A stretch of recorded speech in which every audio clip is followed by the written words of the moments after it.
Hi. Hi.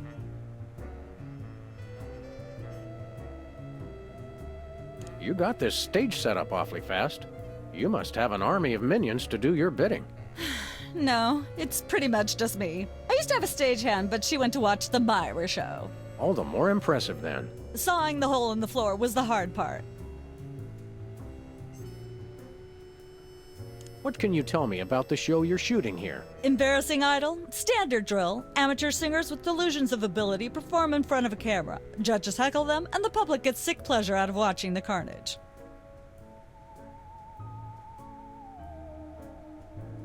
Can you give me some kind of insight into the arcane workings of the judging? It's pretty simple. All the judges have to agree on a winner. That's all there is to it. What kind of arbitrary criteria do they use to make their decisions? That's up to the individual judges. I channel the spirit of Hammurabi, the ancient Babylonian ruler. Then I pick you, Sam. Thanks, little buddy. Can I be a contestant? I often sing in the shower, and hardly anyone complains. Sure, we're pretty desperate for contestants at the moment. We had more, but they went in to watch the Myra show and we never saw them again. Highly suspicious.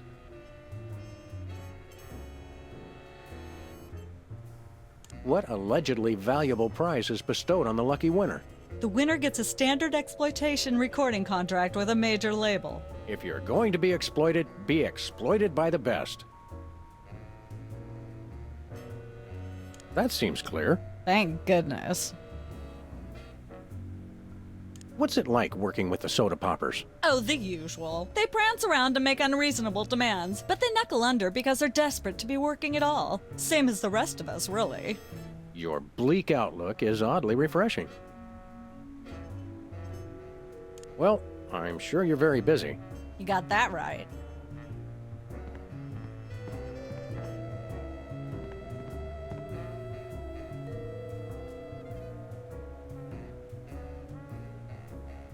Last time we saw you, you and your diminutive former child star brothers were in the thrall of a megalomaniac hypnotist with bad hair. What have you been up to since then? Well, after you hit us over the head, Repeatedly. our careers have taken an upswing. Clearly. Hey, being a judge on Embarrassing Idol is a tremendous opportunity. I'm feeling the magic already. What can you tell me about this contest you're judging? Not much to tell. People sing, we judge them. You want to know more? Ask the director. We judges don't have to concern ourselves with operational details.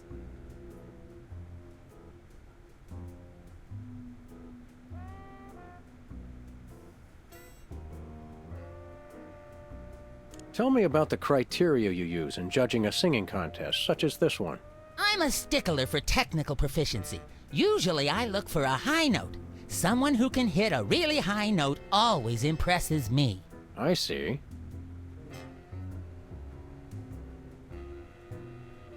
If you'll excuse me, I've got some lines to color outside of. It's your life.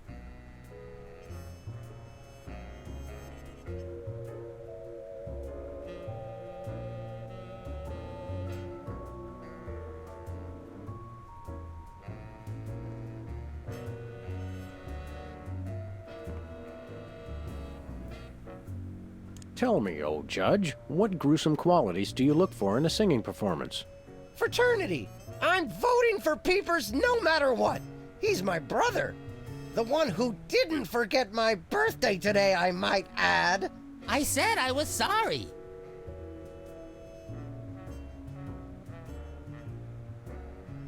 Happy birthday! Thanks. I'm glad somebody remembered. I said I was sorry. What more do you want? A treat would be nice. Isn't this also St. Boniface Day? Patron saint of carnivorous plants and spiky things? I think that's next week.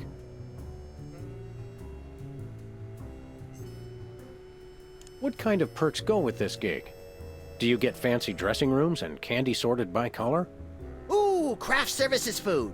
Have them bring me a roasted Canada goose stuffed with lightly bruised olives, please. Not likely. I ordered a cake for my birthday, but they never brought it.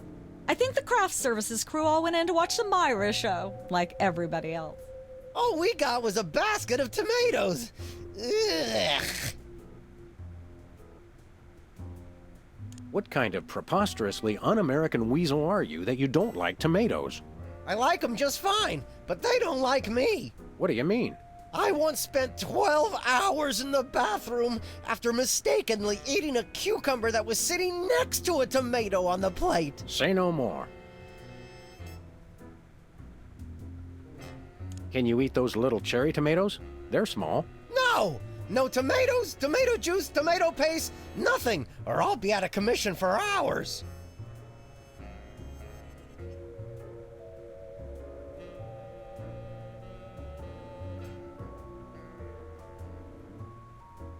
Enjoy your judging. Catch you later. Uh-huh.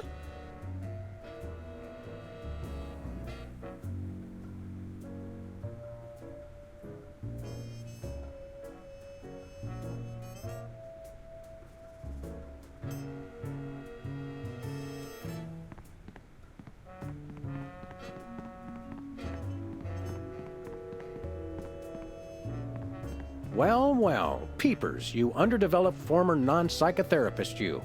What a treat to run across you again. I'm not sure if I ever properly thanked you for hitting me over the head recently. Repeatedly. No gratitude necessary. Just doing our jobs. Sure. How do you manage to hit those eardrum-scarring high notes? If you're implying that I use any artificial vocal enhancements, I don't. What you hear is pure peepers. That's almost exactly what I would have said.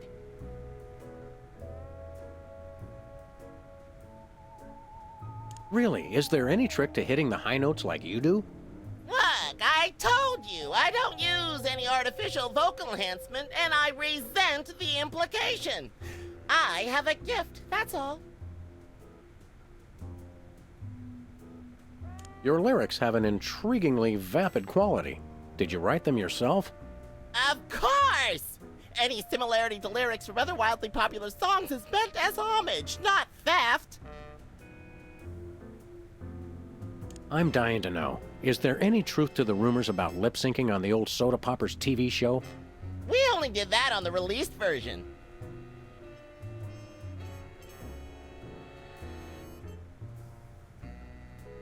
Really, is there any trick to hitting the high notes like you do?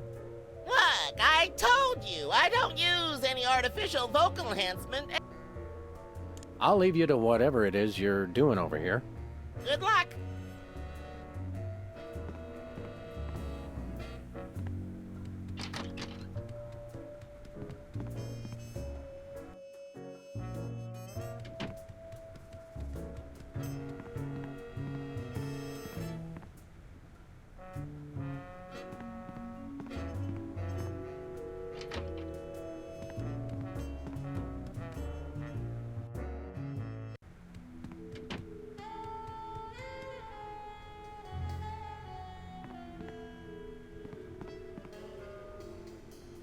What's the story with this show? Cooking Without Looking? It's a cooking show aimed at Motorhead bachelors who have never seen the inside of a grocery store. Is there a big demand for that? You'd be amazed. Where's the host? Is he in watching the Myra show? No, he's one of the few who isn't. He got food poisoning while he was taping last week's show. Right in the middle, in fact. Was it gruesome? Yes, and unfortunately, this show goes out live. Can we get a tape of the show? This one? No, it's broadcast live. We don't tape it.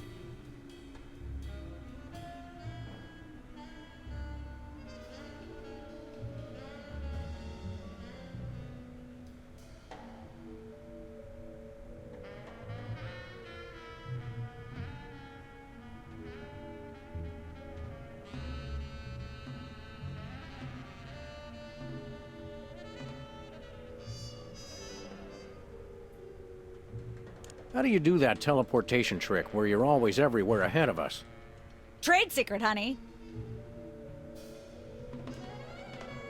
How do you keep it so clean in here? The complete absence of anything resembling food is helpful.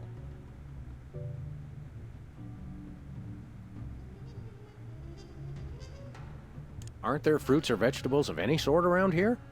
Just the crew. Ha! I never get tired of that one. Okay, actually, no. We strive for realism, and the average bachelor kitchen doesn't contain any natural plant life except mold. Aren't there fruits or vegetables of any sort around here? Just the crew. I never get tired of that one. Okay, actually, no. We strive for realism, and the average bachelor kitchen doesn't contain any natural plant life except mold.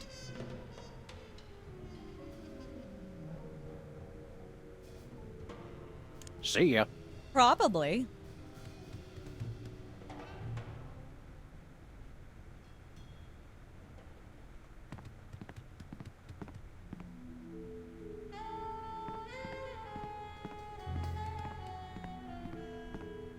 Welcome to Cooking Without Looking, the cooking show for the typical bachelor kitchen, containing no fruits, vegetables, or healthy ingredients of any sort. The show where we take a random assortment of condiments and barely edible items and create a meal within minutes. Filling in for Chuck Flagon this week, these guys. Just go with it. Oh, hello. Welcome to the show. Thanks, Sam. It's great to be here. Not you, Buckethead. The audience. Oh, greetings, worshipful fans. Remember, the only reason I'm on TV is because I'm better than you. We've got some furious cooking to do, so let's get right to it. What are we making, Sam? We're making a delicious casserole. Let's just go to our trusty ingredient rack and select some savories for our all-purpose thingamawatsit. It's a pot, Sam. Sure it is, little buddy. And you're a kettle.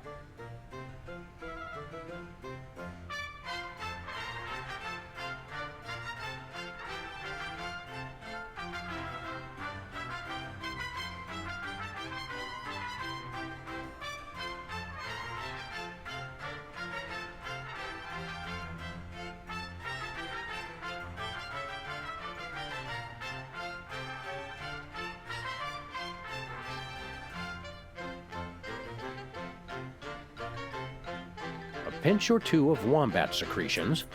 Make sure they're lightly damp to the touch. The wombats, not the secretions.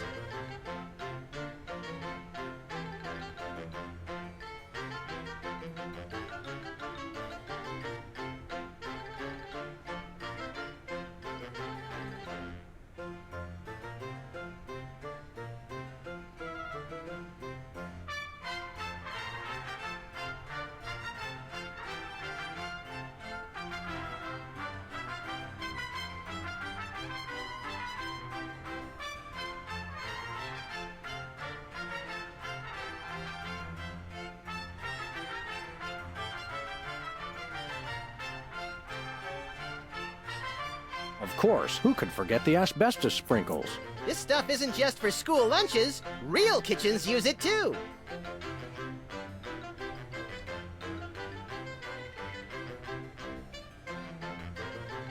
Make sure to include red dye number 2. If there's not at least some possibility of malignant tumors, it's not real bachelor cooking. Now, do we broil it, Sam? Right you are, little buddy. Into the oven it goes. And, through the magic of TV cooking show time, ta-da! You've successfully perverted the laws of God and man. Oh boy, let's take it with us.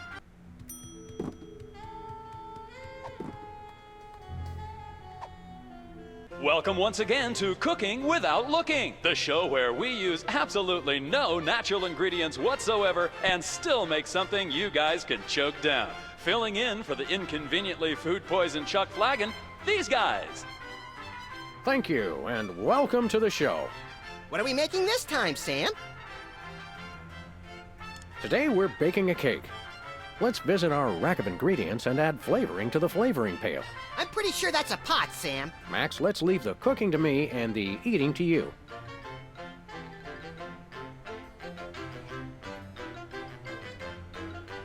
Every meal has to include some of the standards, like monk paste. Don't forget that saying. Monk paste for the taste, Pope vest for the zest. A handful or two of buffalo chips. You really can't add too many buffalo chips.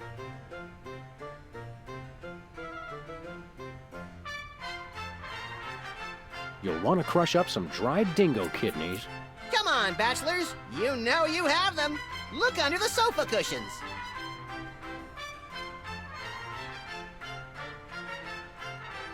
No more than a dash of uranium pellets. They also go great in Chex Mix.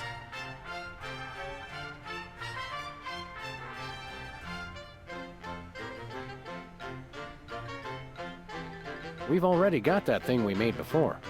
No, I ate it while you were looking at the ingredients. Now, do we broil it, Sam? Right you are, little buddy. Into the oven it goes. And, through the magic of TV cooking show time, one gorgeous, delicious cake, ready to be binged upon or shared amongst friends. Oh boy, let's take it with us.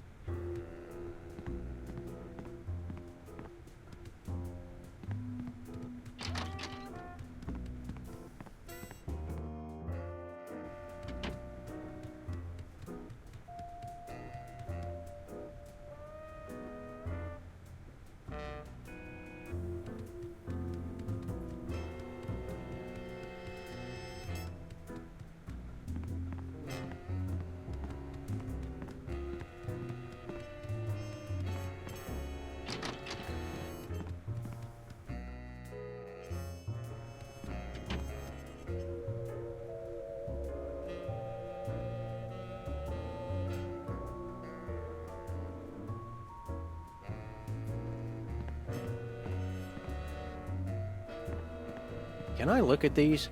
Sure, take 'em. I've got them memorized. Am I blue? Who are you? Can I fly? Very impressive.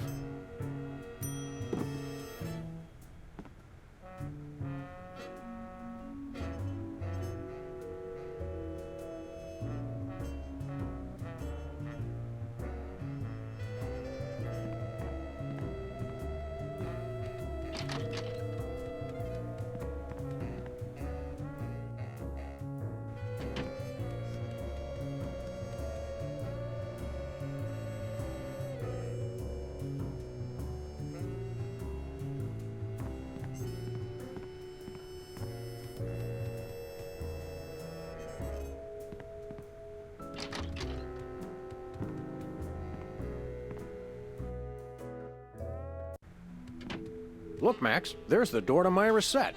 Let's get in there and liberate her literally captive audience. Sam, forget the hostages. There's somebody famous. It's Hugh Bliss. Who, Bliss? No, Hugh Bliss. Inventor of prismatology. Helped millions unlock the power of their personal color spectrums. Right, the stage magician turned happiness guru.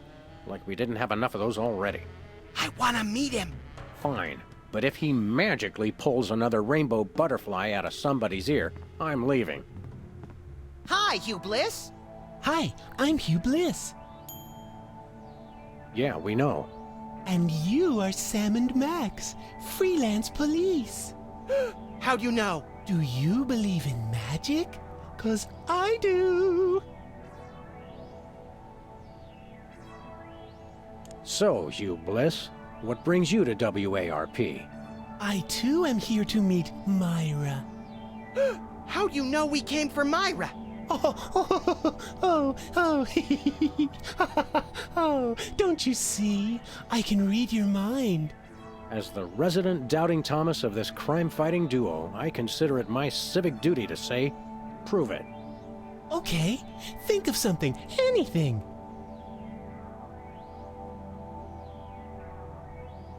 Pennies on the eyes of a dead mime. Well? I must have been silently mouthing the words. Really? Think of something else.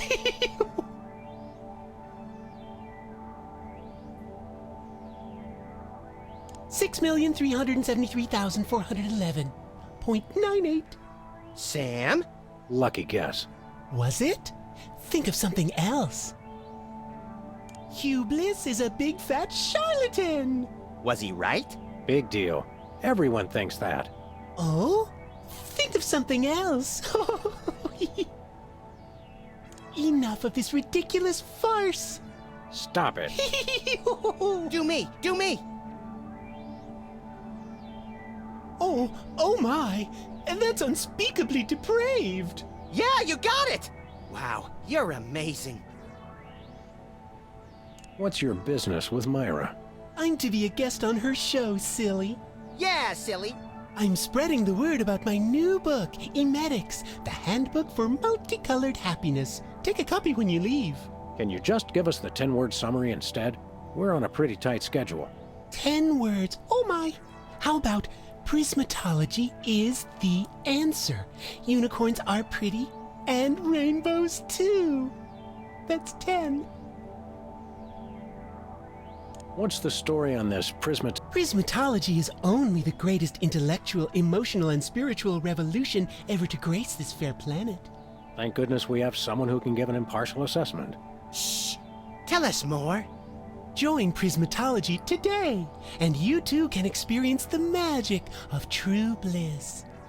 That goes against everything I've ever hoped for. And yet now I'm strangely attracted to the notion. Snap out of it, little buddy. We've got a case to solve. Dazzle us with a feat of legerdemain, why don't you? Okay, I'll show you the magic of Prismatology in action. Pick a color, any color. Ochre! Ochre! No, mauve! Burnt sienna! How about a color I've heard of, Pick a color, as long as it's red, green, or blue.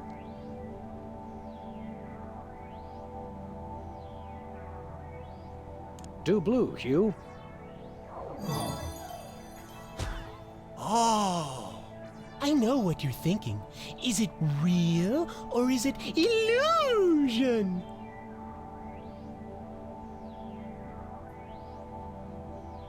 I challenge you to change. Okay. It's not easy. Oh, but it is with magic. Ah! Say, Hugh Bliss, can we get a picture with you for our scrapbook of instantly forgettable memories? Splendid idea. I wish I'd thought of it. Oh, and in fact, I did. Hence the camera. Now gather round. But how will you take the picture? By magic. Okay! Say, chocolate-covered puppies. Chocolate-covered puppies. So where's the picture, Magic Man? Oh, my. I seem to have misplaced it. Check your pockets. Maybe I left it there.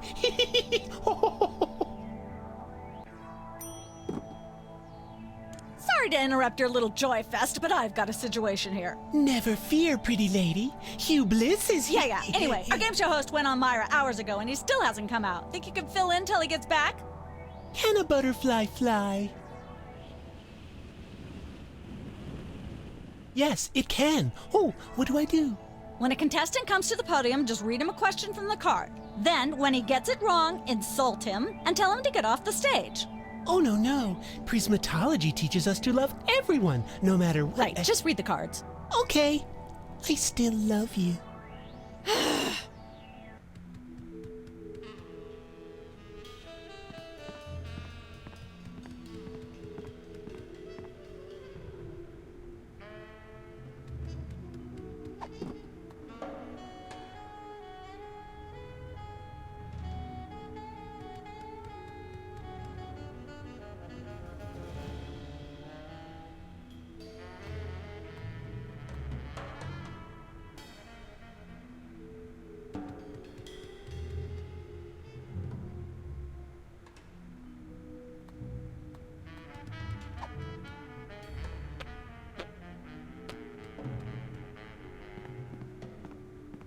Nah.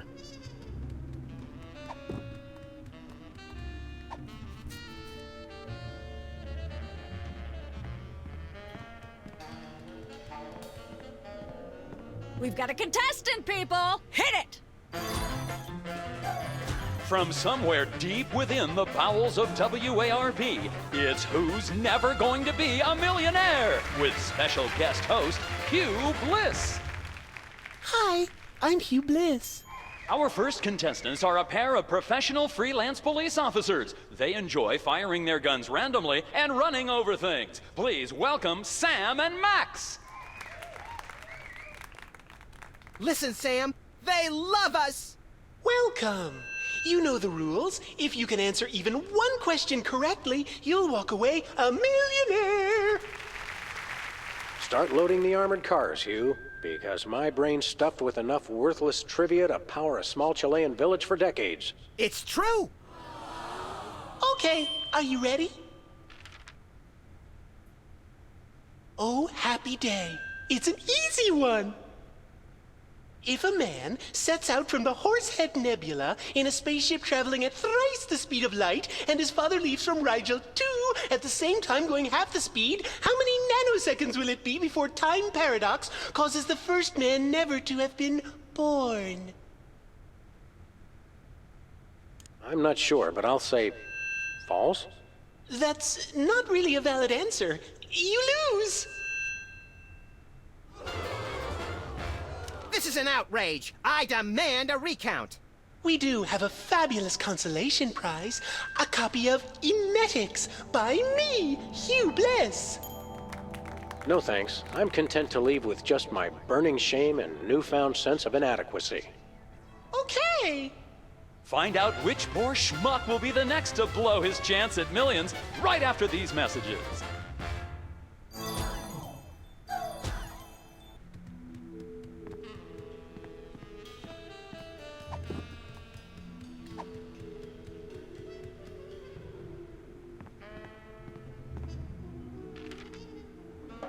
Hey, a perfect fit.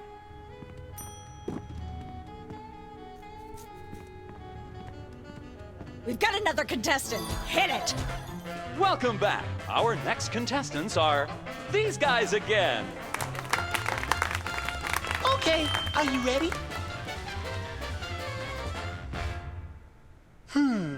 The question is, am I blue? Yes, Hugh. Yes, you are. Oh, I'm... We'll be right back after these messages.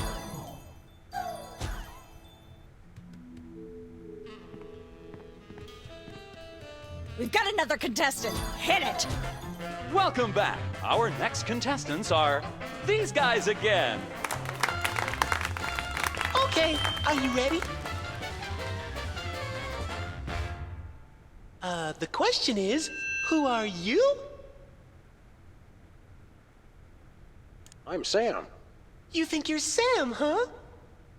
That's absolutely right! Yes. Congratulations! You're a millionaire! We're rich! Filthy rich! We just went bankrupt, so we will not be back after these messages. I don't believe it. Well, this is awkward, but we don't actually have $1 million in cash. Sweet mother of all quiz show scandals. We'll have to give you $1 million worth of food stamps. They're right over there.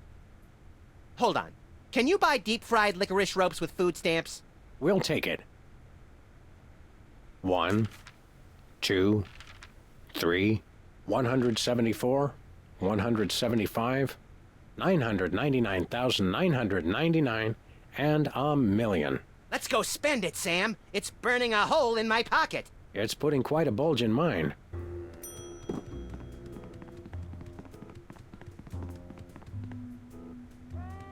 It's polite to knock. You do know we're taping a show here. Great day in the morning. It's Myra Stump herself! Yourself.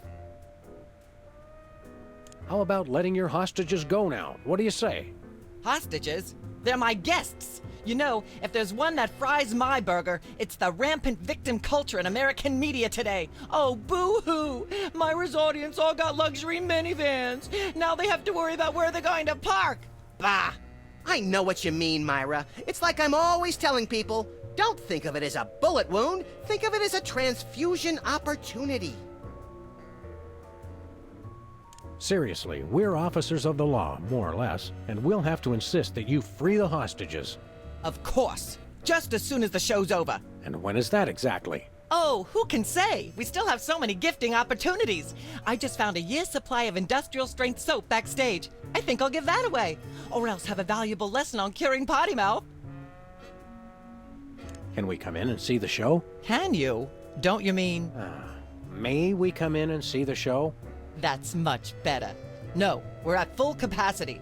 The only people getting in now are famous people who are appearing on the show. May we appear as guests on your show? I excel at talking about myself. Are you famous? Perhaps. In an internet petition, or there ought to be a law kind of way. Not good enough. I'll need evidence of your explosive star power. I blew up a public restroom last week. I want to see a copy of your recording contract, for one thing. Well, what if we... Recording contract and a clip from your hit TV show. You're not anybody these days if you don't act and sing. Recording contract, TV clip. Piece of cake. No cake. I'm on a diet. But I will naturally need evidence of the latest juicy scandal you've been involved in. We have to be scandalized? Of course! What kind of show do you think this is? Are you sure you want us to answer that? Look, it's very simple. Show me a recording contract, a clip from your TV show, and some evidence of a scandal, and I'll squeeze you in. Oh, is that all? As it happens, we brought a clip of our wacky hit sitcom, Midtown Cowboys. We're the stars. Well, I'm certainly impressed with how far standards for entertainment have fallen in this country. Thanks? But you're also going to need a recording contract and a nice juicy scandal to be a guest on my show.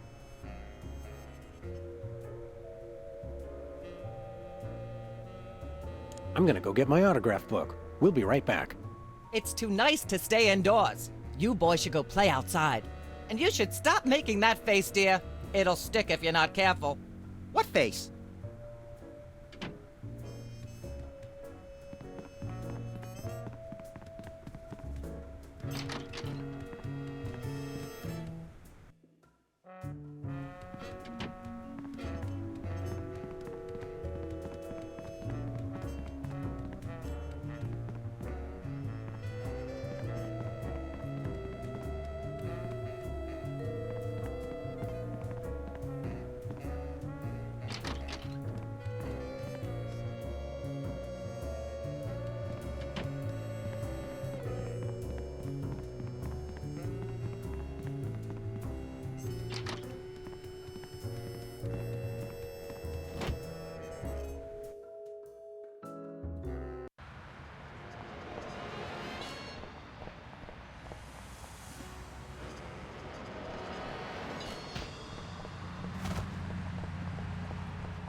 Sam! Max! How nice to see you! I don't suppose you have any candid photos of little green men feeling frisky, do you?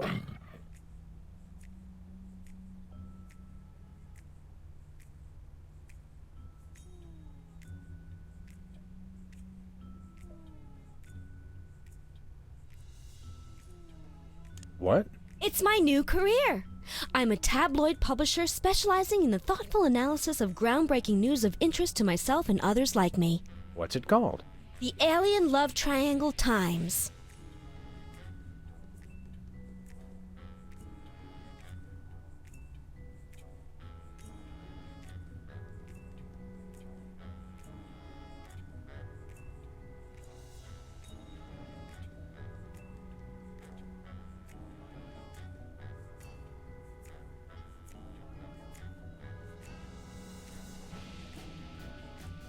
So you're a publisher now? What happened to psychotherapy? I've always had a fascination with the suppressed and the sensual, and for telling people too much about both. Publishing the Alien Love Triangle Times is a logical extension of all my previous careers. Except maybe Vatican spokesperson. Are you doing any psychotherapy on the side? Only on space aliens. I guess that narrows your clientele quite a bit. No, not really. How about a quick analysis, for old time's sake? Oh, all right. Think of a number between 1 and 4. 3.5. You're selectively audio averse. I don't like the sound of that. What was it you said about a photo? My new tabloid, the Alien Love Triangle Times, needs a cover photo of an extraterrestrial biological entity, or alien as the unwashed masses calls them, caught getting cozy with some of the locals. Sybil, I'd like the record to show that although I support you as a friend, your latest project makes my skin decidedly crawly. Me too, and I like it.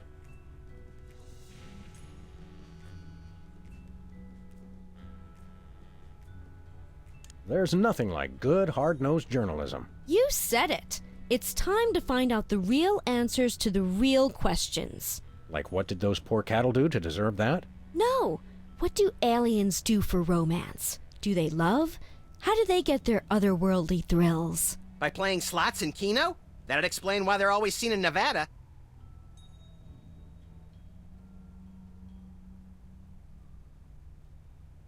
Have you learned anything interesting since you started this, magazine? I learned why Elvis had such an otherworldly voice. Elvis was not an alien. Sure he was. He just wore makeup to cover his emerald green skin. Frankly, Sybil, this project is disturbing, as well as distressingly intimate. Like seeing Stephen King getting a hot butter massage. Oh, you saw last week's issue.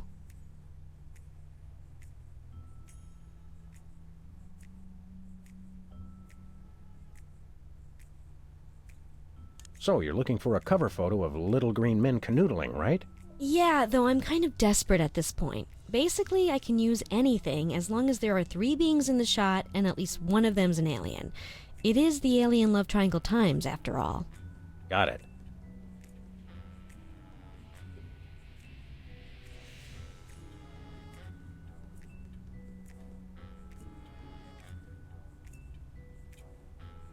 We'll be back.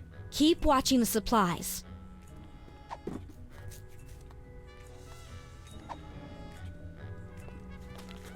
Sam, this is perfect. This photo is a capstone.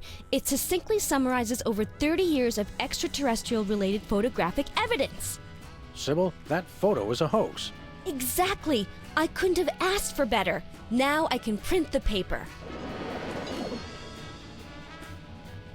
Available at newsstands now.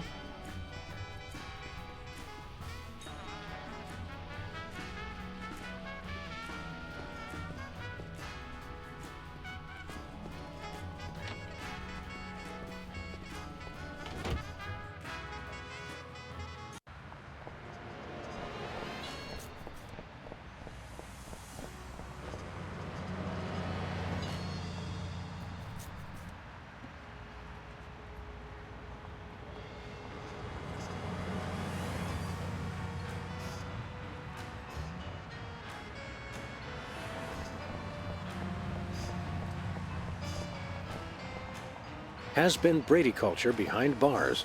He finally found a way to become famous. The police blotter. We're famous. Hooray! Can we begin misbehaving now? Begin?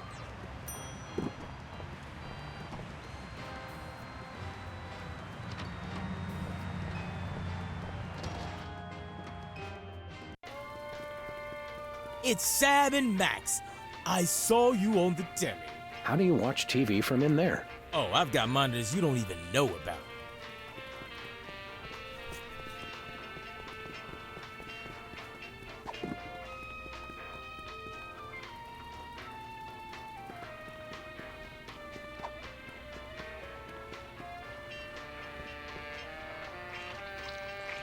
A little ketchup is always good on a cake.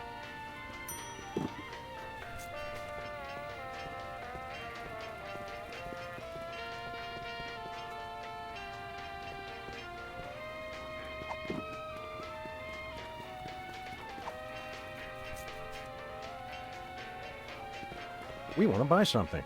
Quite so. We come bearing 1 million American dollars. Now hand over the voice modulator. Blimey, food stamps? Oh, I suppose I must accept them. Balderdash government conspiracy. It's hogwash. Complete codswallop. Here then is your chemical-based voice modulator. This is a helium balloon strapped to an inhaler. But it works. Trust me. Trust me. Holy chipmunk, Ari is warbling out of a souped-up 78-speed turntable. It works. Thanks, Bosco.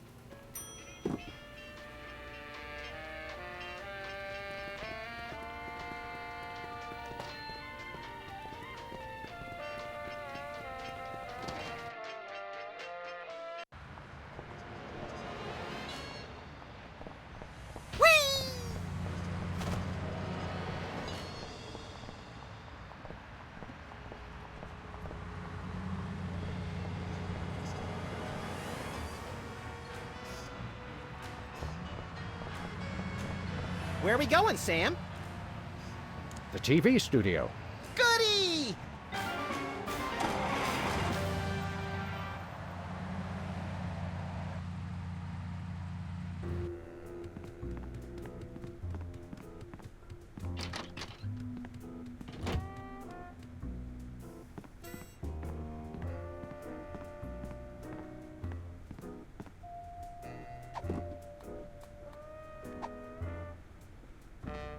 Happy birthday. Oh, boy! Birthday cake! That red frosting looks tasty.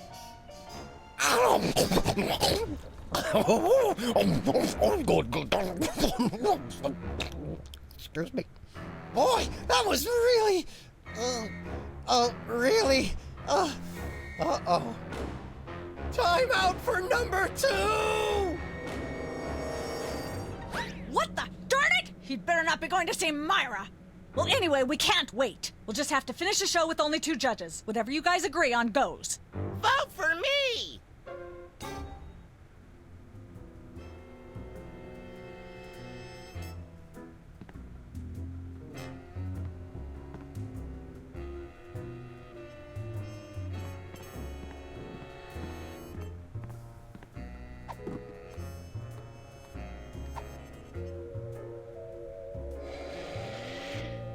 Testing. 1, 2, 3. Ladies and gentlemen, please welcome our next contestant, Sam. Hello. I'd like to do a little song I call...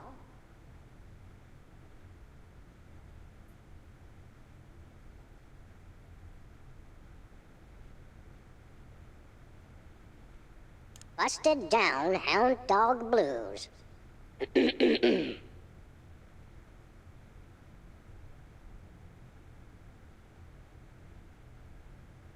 May the starfish justice not impute.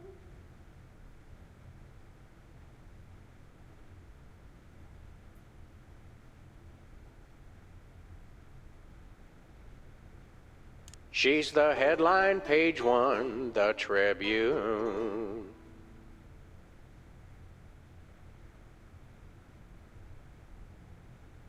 And so I wrote this extremely catchy tune.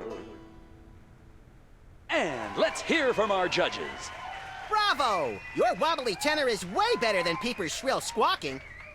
You really nailed that high note. Whoa! And you're less sloppy than my brother is. You've got my vote. Hey! All of the remaining judges have agreed. We have a winner. No! Congratulations, Sam. Here's your recording contract. Bin Bottom Records. It's like a dream come true. Specs, I'll get you for this if it's the last thing I do! Right after I get back from Mount Rushmore.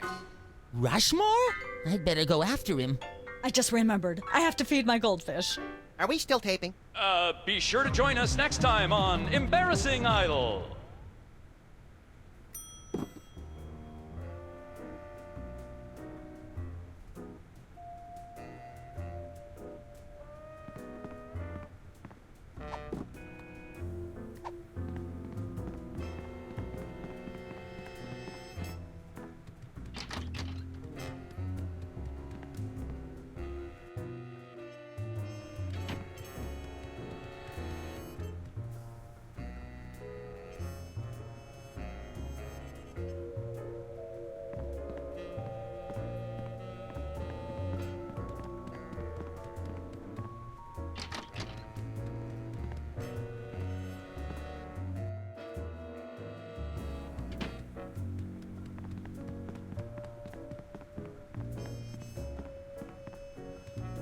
Yes?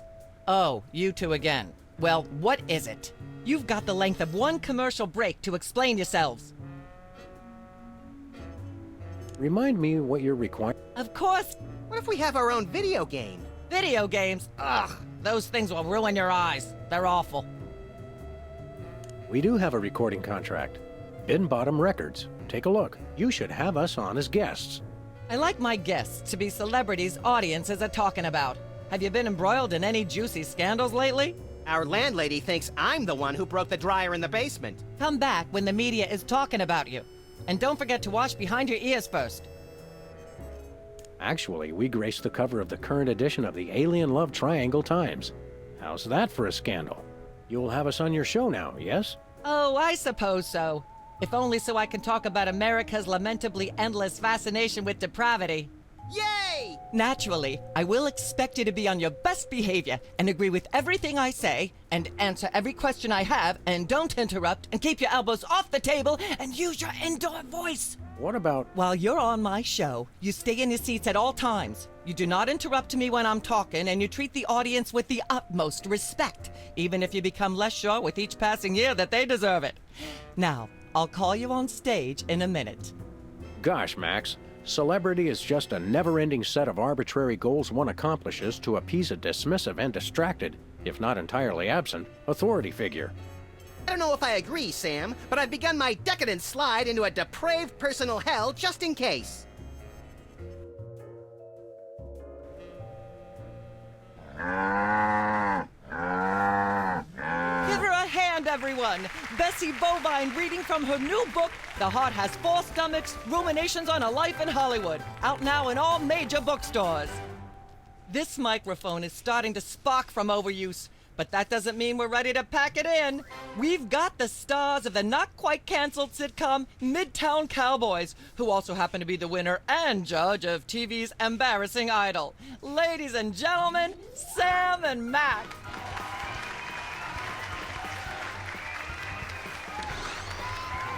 Hold the hayride, little pal. That bear seems more than slightly hinky, in the mesmeric sense of the term. Shadier than a fat man's ankles. Let's take it down like ducks in a gutter. Hold it! My guests sit at that end. But that bear has got you... Sit. We'll just sit where you want us to, ma'am. Lovely. What gives, Sam? Why can't we just grab the bear? It would appear that the laws of physics are different on the set of a talk show, little buddy. We're gonna have to play along.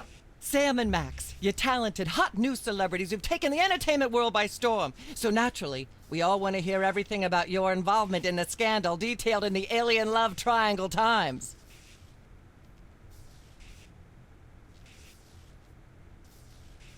There's something you should know about that picture in the Times. I'm not sure I want to know anything more. Maybe you big Hollywood types thinks it's funny to flaunt your polyplanetary pickups, but the rest of us find alien love triangles, frankly, disgusting. But the photo is not quite what it seems. How so? It doesn't tell the whole story. There's someone else involved. Someone the picture doesn't show.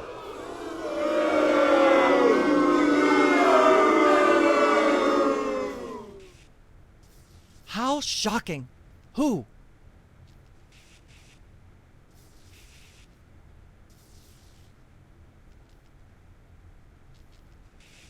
I've changed my mind. All right. I'd like to sing a song from my upcoming album, Feathers and Furious Scribbling. I'm almost certain the audience might probably enjoy that. Howling at that drippy old hunk of moon. She's at brunch today with some baboon. And so I wrote this extremely catchy tune. Thank you, Sam, for putting the num back in musical number. What a wonderful way to remind our audience that you don't have to be talented to be famous. And a perfect segue into my latest tirade about the lamentable state of modern popular music. I mean, blah, blah, blah, blah, yak, yak, yak, yak, bloody, bloody, bloody, yakety, yak, yak, yak. Blah, blah, blah, blah, yak, yak, yak, yak, bloody, bloody, bloody, bloody, yakety, yakety, yakety, yakety, yakety, yakety, yakety, yak, blah, blah, blah. Testing. 1, 2, 3. I'm not touching that thing. I'd probably get Ah, yes. I'd like to sing Normally, How She and love. Blah, blah, blah, blah, yak, yak, yak, yak, bloody, bloody, bloody, bloody, yakety, yakety, yakety, yakety, yakety, yakety, yakety, yak, blah, blah, blah, blah, blah. Testing. 1, 2, 3. Ah, yes. Where were we? I'd like to sing, if I may. Is that wise? Howling at that drippy old hunk of moon. Whoa! Careful there, Tiger. That was wonderful. I'm so moved I almost don't have a long hectoring screed in me. Oh no, wait! There it is! Thank goodness. Self-referential songwriting is a dangerously blah, blah, blah, blah, yak, yak, yak, yak. Blah, blah, blah, blah, yak, yak, yak, yak. Ah, yes. Where were we? I think we were discussing the alien love triangle times and that nasty, scandalous affair of yours. There's more you should know about that picture in the Times. What's that? There are still others involved.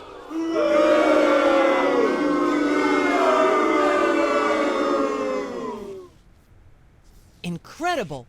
Who? Bessie Bovine, our co-star on Midtown Cowboys.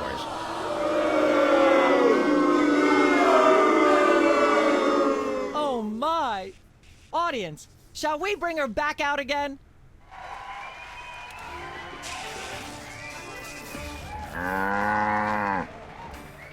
At the risk of making the obvious comment, that was shocking! Is she breathing? A little, but the creepy teddy bear is toast. Nuts! I wanted to ask it a few questions, and maybe use it to hypnotize Katie Couric. Another glorious dream bangs its chin on the dirty pavement. On the bright side, the audience is free to go home. Oh, I was just getting warmed up. Do you think Myra will have us back on the show again soon? Speaking of unlikely, did you notice we just had 2 cases in a row involving hypnotic mind control? Complete coincidence? Yes, I think so. The cogs of the universe synchronize in ways we're not meant to see. Speaking of things we're not meant to see, there's a new restaurant at the zoo where you can eat what they feed the animals. Empty popcorn cartons and cigarette butts? And processed bread logs loaded with tranquilizers and antidepressants. Bread logs make me logy. Let's head back to the cooking show set and see if we can figure out how to make fried pork rinds. Okay, but I get the feet.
Sam? Good news, Max. I think I just gave birth to a bouncing baby hernia. Higher!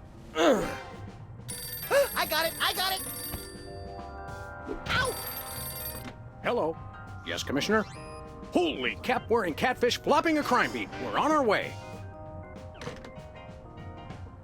Did he get the notes I sent him? Yes, but he said to stop carving them into the suspects. He can't read them without his bifocals. What if I just write bigger? Forget that, Max. We're after the most infamous organized crime outfit in the city, the Toy Mafia. The cutthroat killers with no respect for human life but an odd predilection for delightful children's toys? The same. I love those guys! The Commissioner has reason to believe that the Toy Mafia's secret headquarters are located in the one place no one would ever suspect. Teddy Bear's mafia-free playland and casino. The shallowest place on Earth? Oh, boy! Well, it's not going to be all laughs and dyspepsia, little chum. It's a rescue op. The Commissioner sent an undercover mole to investigate, but he hasn't reported in weeks. Our job is to make contact with the mole and see if he needs help. Is he a large, star-shaped mole or more of a beauty mark? No idea, Max. To find him, we're supposed to give the code phrase, "Does the carpet match the drapes?" And what'll he say? He'll say, "Well, I never," then smack me across the face. Sounds great! Let's do this!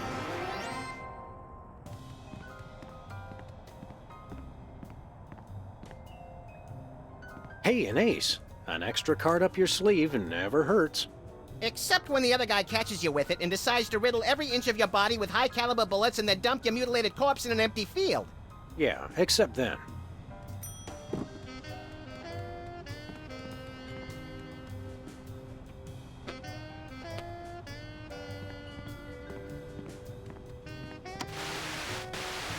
Look, Max, Midtown Cowboys reruns. Better get the serious toothpaste. Turn it off! I hate the sound of my voice on tape. It doesn't sound like me.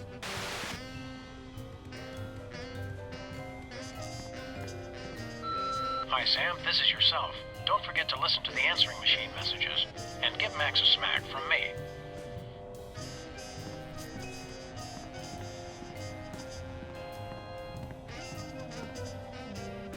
Jimmy Two Teeth, fence.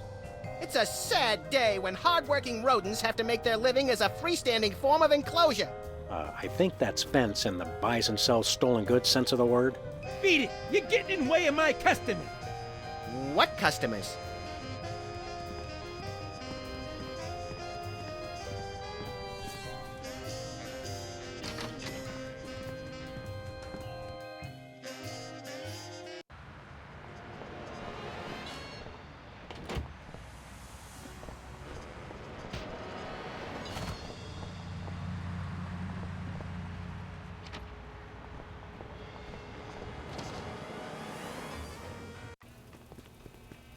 Hey, Bosco.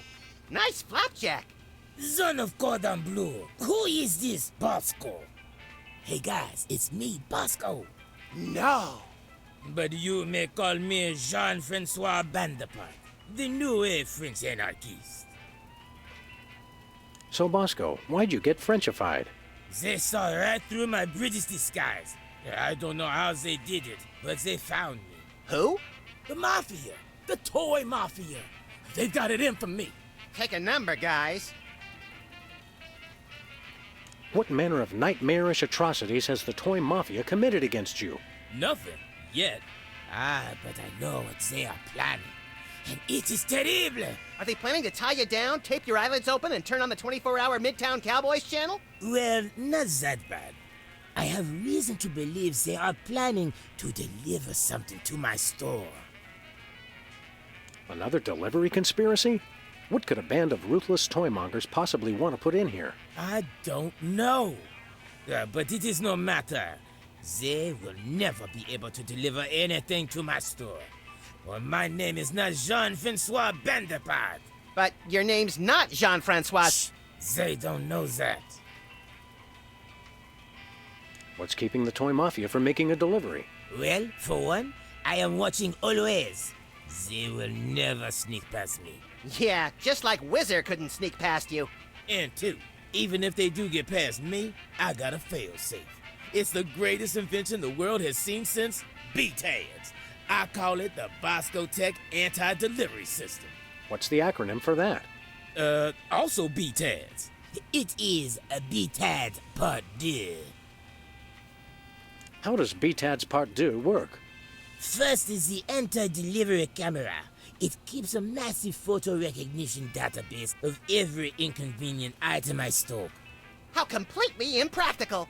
If anything is placed in the stores that the anti-delivery camera does not recognize, it is put out on the streets. Vive la France! We want to buy something. Oui, oui, monsieur. Do you have any stray tufts of Sasquatch hair? No. Do you have any hats in the shape of a cow udder? No. Do you have any rubber chickens with a pulley in the middle? No. Do you have any amulets of protection against greater hypnosis? No. Do you have any... No. How do you know what he was gonna... No. Do you? No. What do you got? Oh la la! Behind the counter, I have the latest in Bosco tech innovation. A device, Nonpareil chocolate. Is that good? Oui, oui. This I call a miniature listening device. It can fit in any cravat, under any chapeau. What's it do? It listens. You can use it to hear secret conversations, no? No. I mean, yes. Okay, Bosco. We'll take that miniature listening device. The price is $10 million. 10 million? Wait, is that 10 million in crazy fake French dollars or 10 million in regular dollars? Regular dollar. The market is bearish on crazy fake French dollar.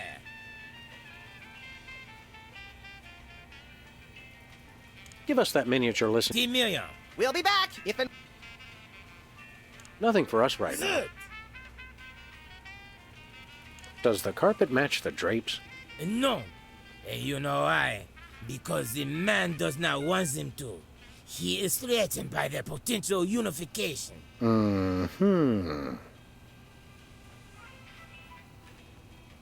See you later, Bosco. I know.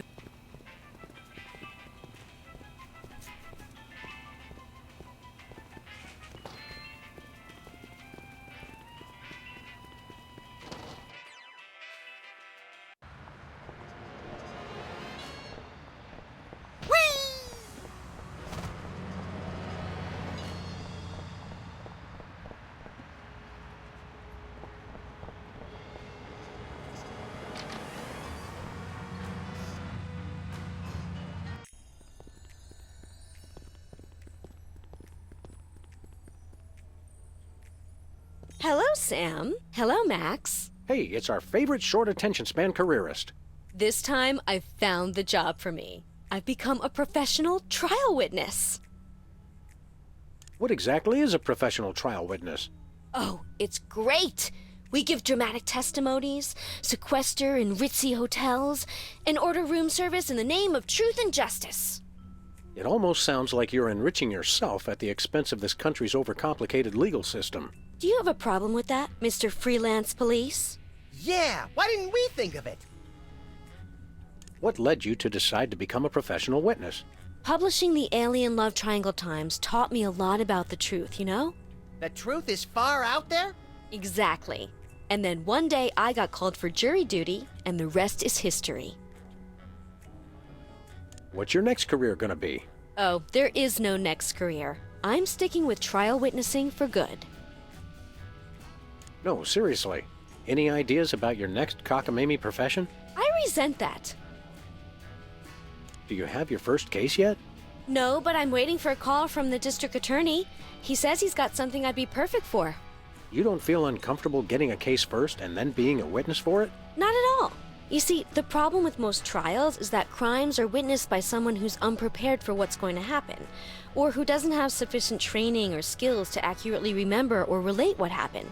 With my background and widely varied skill set, I'm perfect. That makes sense. Should I be afraid? Probably. Does the carpet match the drapes? Interior decorating was like 8 months ago. I'm a trial witness now. Isn't trial witnessing a trifle dangerous? Oh no, we're protected by the truth. We'll be back, Sybil. Bye, boys. keep one eye on the truth.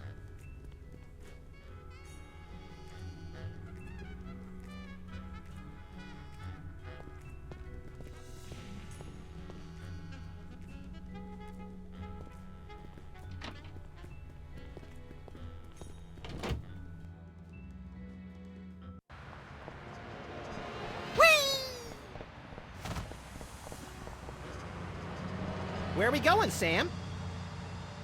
Teddy Bear's Mafia-Free Playland and Casino. Goody!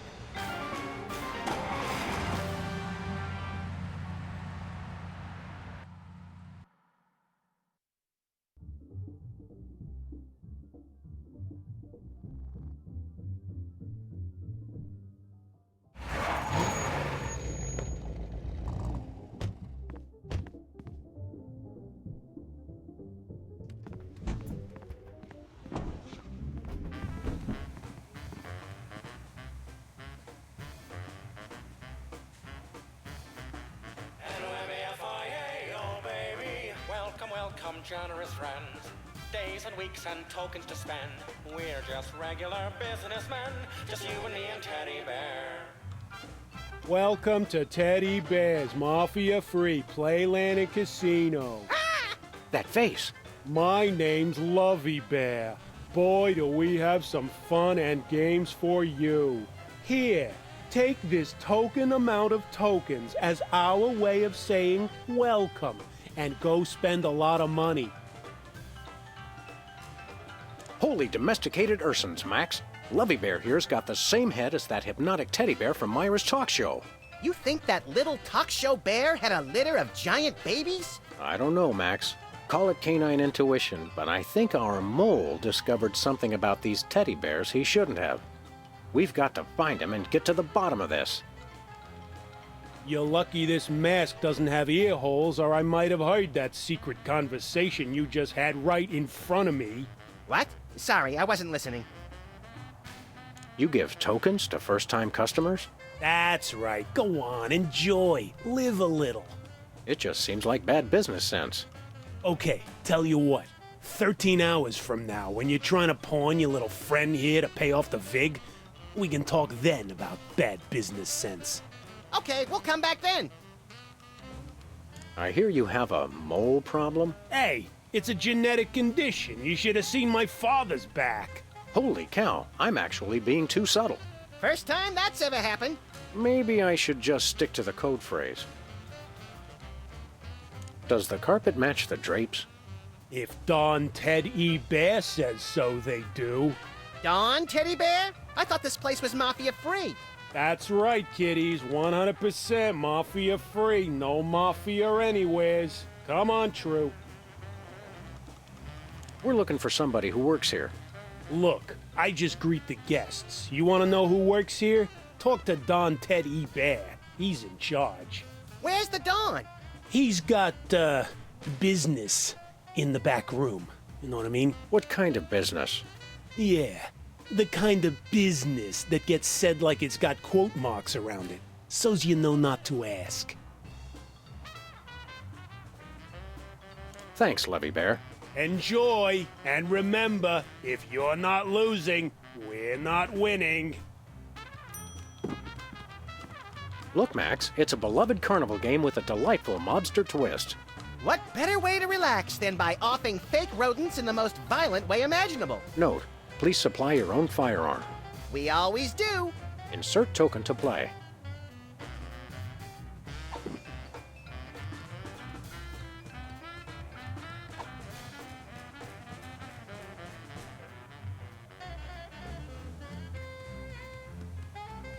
Let's give this a shot. I'm in pain. These rats are gonna pop up, see? If the rat's keeping his mouth shut, you don't touch him. But if that rat's singing, you put a bullet in his head, capiche? Now have fun. How can we not?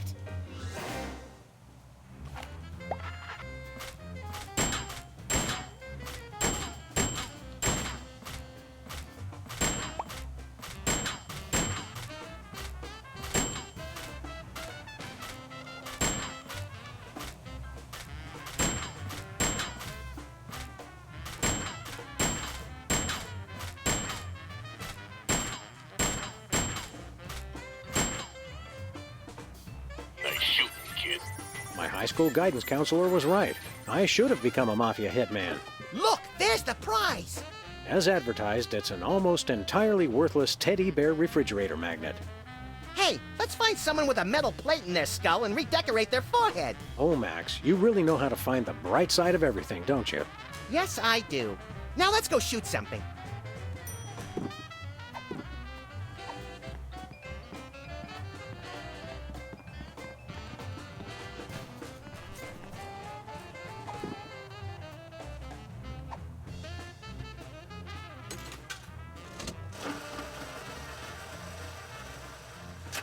You're on fire. Sweet mother of bleary-eyed gambling addiction, we won! Yeah, we won, but there's no prize. You gotta hand it to Teddy Bear. He really puts the bandit in One-Armed Bandit. Hold it. What's the password? You may enter.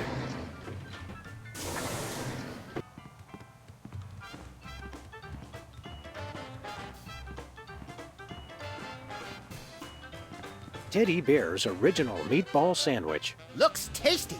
The original Teddy Bear made this original meatball sandwich with his own 2 paws in 1957. The microorganisms that give Teddy's modern meatballs their distinctive tang are descended from the colony in this sandwich.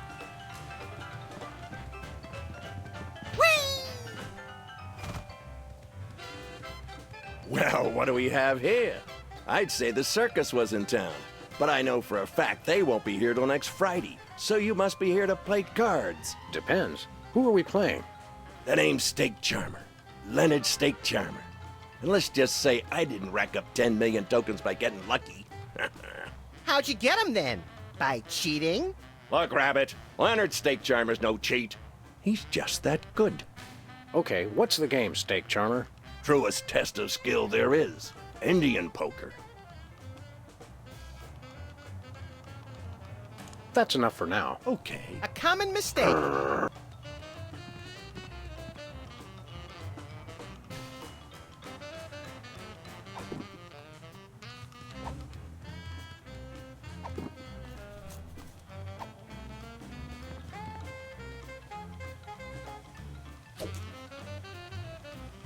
Wow, it sticks.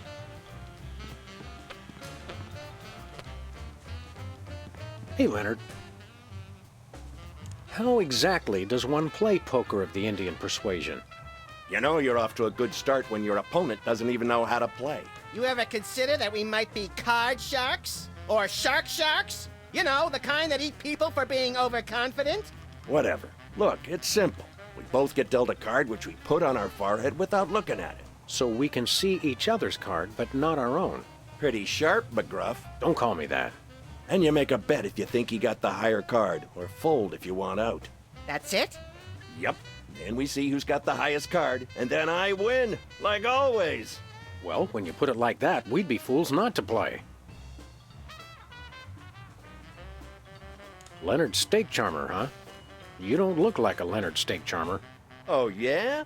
What do I look like? You look more like Boris Crinkle. That's what everyone says.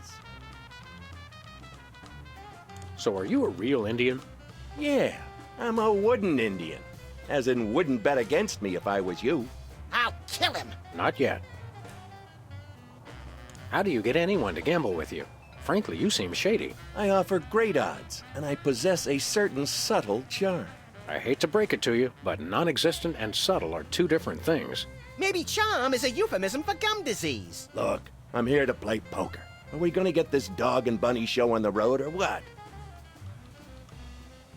Leonard, you give new meaning to the phrase, a face only a mother could love. My mama said I was beautiful. Does the carpet match the drapes? No, it's stained with tobacco juice. Squalid yet candid. Normally, I like that in a gambler. But for you, we'll make an exception. We'd like to try our hand at a hand of Indian poker. You won't regret this, Hound. By which I mean, I won't regret this. Oh, and try any funny stuff with your partner and I'll shoot you both. That seems fair.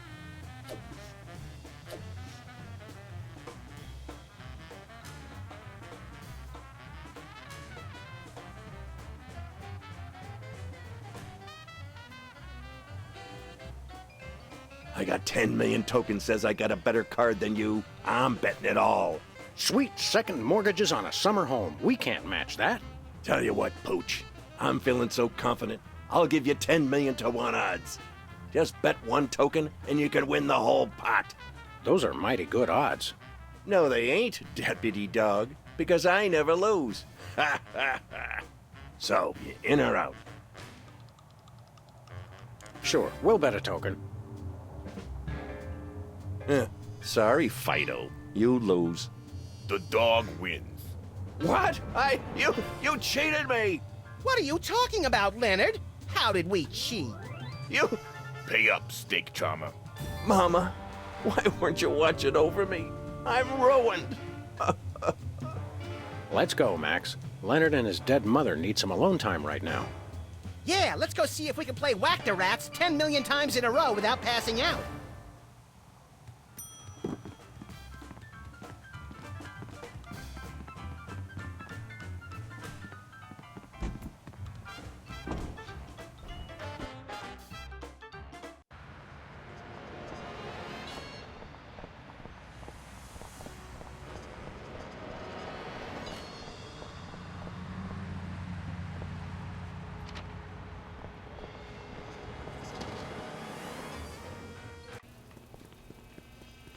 Bonjour.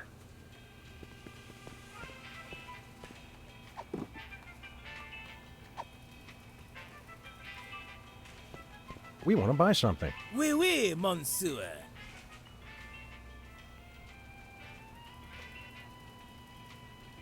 Okay, Stinky Pants, here's your 10 million.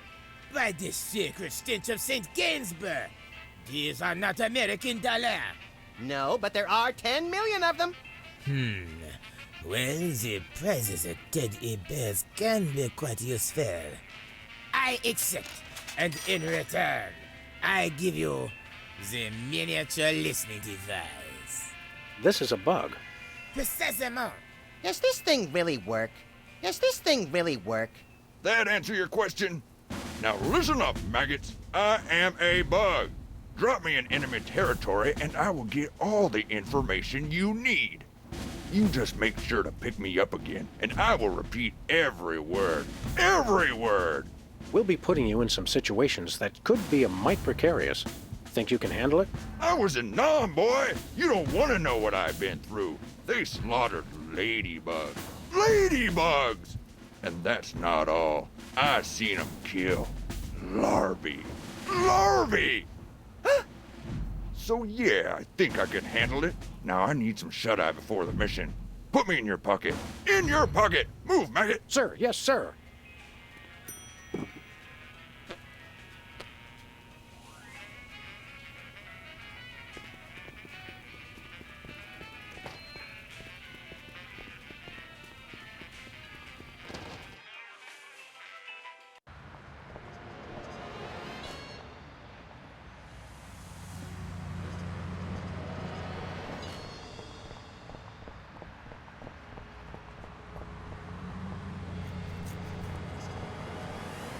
Where are we going, Sam?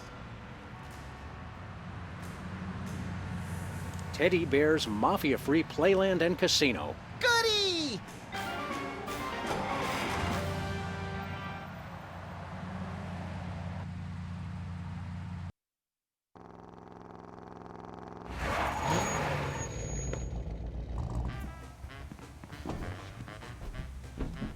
Welcome to Teddy Bear's Mafia-free Playland and Casino.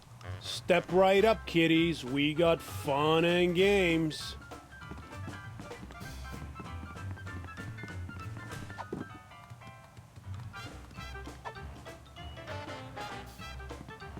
I can't listen to that. Think, boy!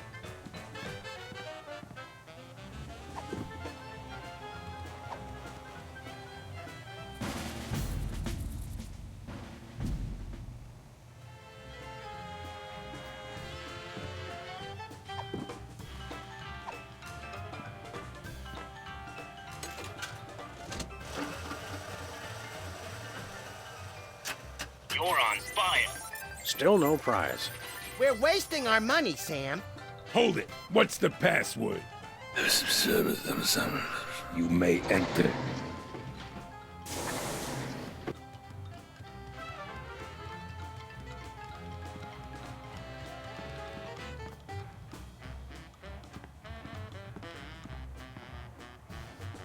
Did you get it all? Yeah, I got it. Now listen up. Here's what they said. Hold it. What's the password? That's gotta be, what, 100 times I've come through that door today, and you still don't recognize me? It's the Bearheads, boss. They all look alike. Leave the gun, take the cannolis. You may enter. Now get me in that pocket. Move! Sir, yes, sir. Hold it, Muggs. Not Muggs, Max. I don't care if it's Teddy Ruxpin. No one gets in without a password. Oh, right. That would be what again? Why don't you tell me? Leave the gun, take the cannolis. You may enter.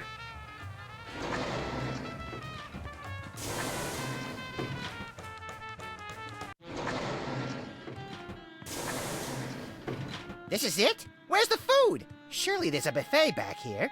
Hey, look. That must be Teddy Bear. Where do you wise guys think you're going? Who, us? We were just browsing. We frown on that around here. I'm Chuckles, the casino pit boss. I've had my eye on you. How long have you been watching us? Long enough. Do I look any taller than I did 10 minutes ago? Your win at poker was, shall we say, creative. Why, whatever are you insinuating? That was nice work. You also somehow got the password to let you into this room. Very clever. I'm impressed. The Toy Mafia can use guys who are long on brains and short on scruples. You interested?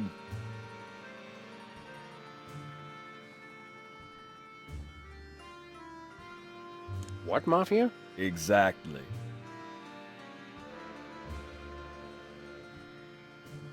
Joining the Toy Mob dovetails nicely with our personal goals. We accept. I've always wanted to be a thug. Officially, I mean. The fact that you've already got your own animal costume shows great initiative. But before we can accept you into the family, there are 2 jobs I need you to do for us. Chuckles, bad news. The original meatball sandwich has been stolen. There are 3 jobs I need you to do for us. What kind of jobs? Oh, the usual. I want you to lean on somebody, I want you to whack somebody, and I want you to recover a small item that belongs to us. Who do you want us to lean on? A local shopkeeper who's been refusing to stock our products. Take these special teddy bears and make sure he displays them on the sale table in the front of his store. No problem. The store is called Bosco's Inconvenience. No problem. Who do you want us to whack? We're having trouble with a witness who refuses to see things our way. I want you to silence a certain Sybil Pandemic. Silence as in gag her? Gag her with a pistol. You want us to kill Sybil? Make it messy, as a message to other potential witnesses. We have her under surveillance, so we'll be watching. Yikes. What is it that you want us to recover? It's that rotting old sandwich, right? The original meatball sandwich has great sentimental value to our organization. I want you to track it down before the disrespectful slime bag who stole it manages to fence it to some other lowlife. Sounds detective-y. Deal with the thief as you see fit. We'd like to preserve plausible deniability on this one.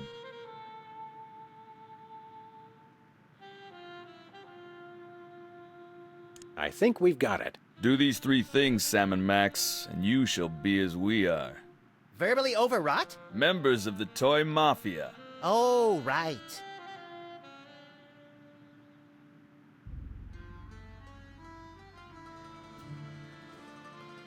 We want to talk to your boss. Nobody talks to Don Teddy Bear, the head of the Toy Mafia. Doesn't he get lonely? Except other members of the Toy Mafia. Oh, that'd explain it. We'll be back. A word of advice, because I like you two. When you walk away from the Toy Mafia, watch your back.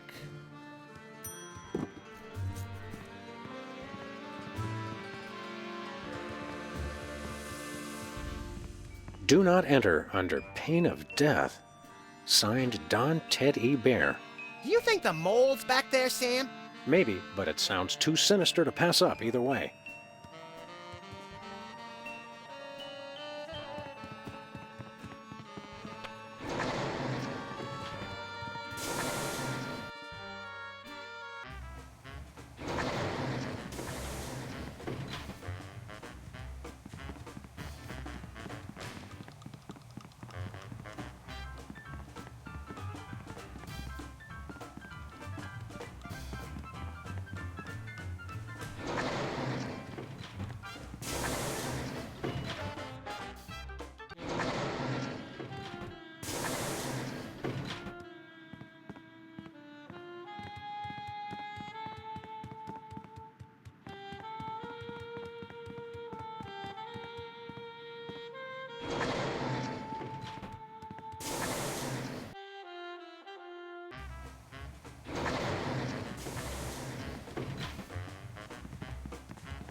Bonjour.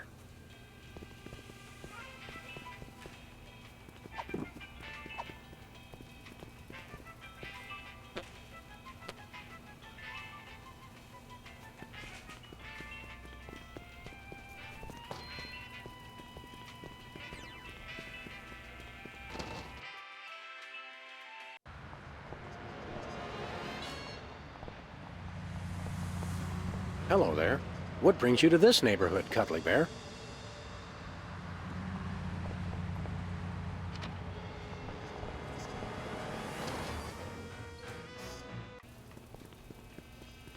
Bonjour. What do we have here? Ooh, let me see that. Hot Bunny? No, Self-Loving Weekly. Hey, Bosco. Look outside. It's the Toy Mafia. What? Where? You are right. It is a toy mafioso pretending to read the newspaper. You will not sneak past me. Oh, no. The price of paranoia is eternal vigilance. What if his toy mafia disguise is just a disguise? I gotta see what he's reading.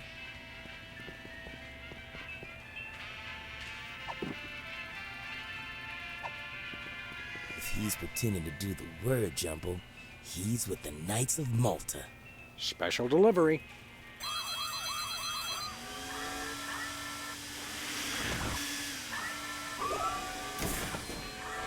Yeah, eat pavement, camera. Oh, the society pages.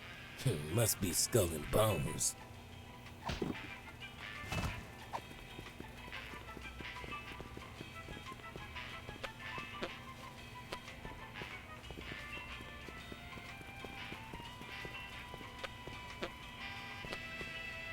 No, Chuckles was very...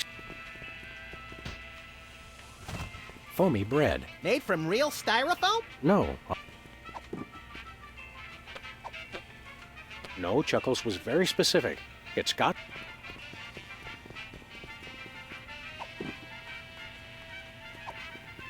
He's pretending to read the gardening section. So it's true. He is Toy Mafia. I hope we don't lose Bosco's friendship over this. Me neither. He's my second favorite delusional paranoid. Aww. Oh no. Oh no. He's coming in. We're done for.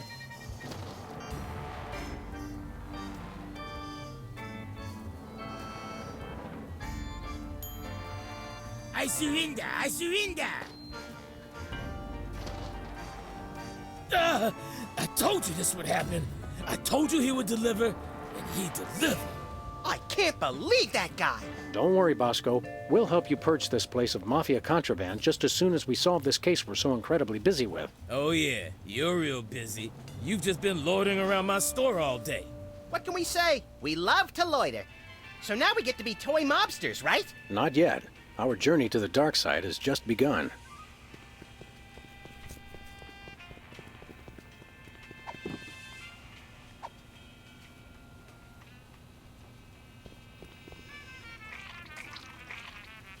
Could I get a grande ketchup macchiato with extra foam? You crack me up, little buddy. Who's joking?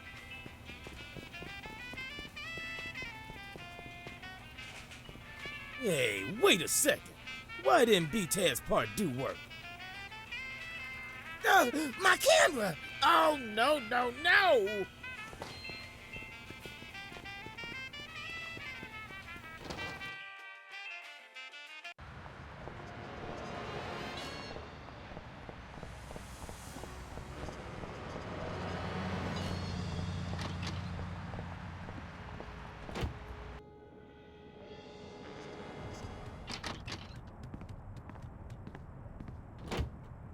Show me the money.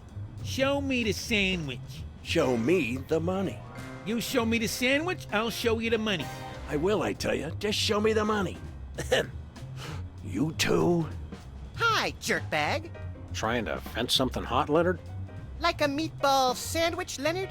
A meatball sandwich you stole, Leonard?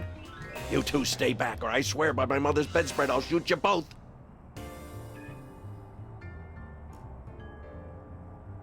Now, let's be reasonable, Leonard. We'll say the three of us got the sandwich back. Maybe the Toy Mafia will give you a reward. Yeah, Leonard. Even though they know you're a cheating jerkbag, I'm sure they'll believe you. Good point, bunny-like thing. No dice, lassie. Oh, should I not have moved my lips when I thought that?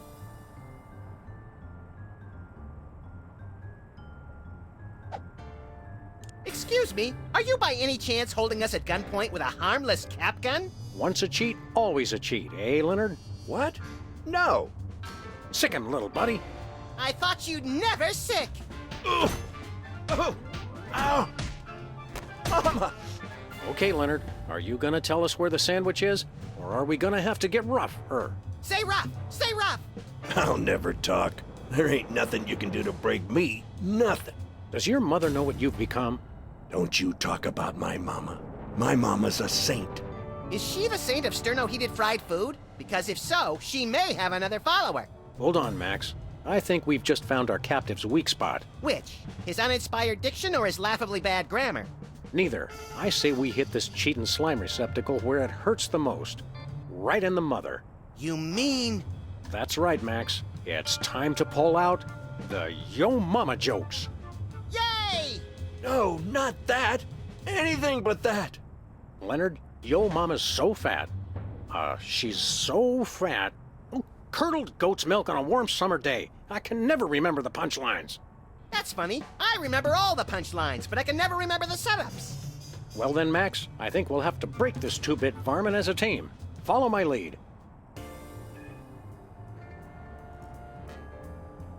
Yo Mama's so radiant.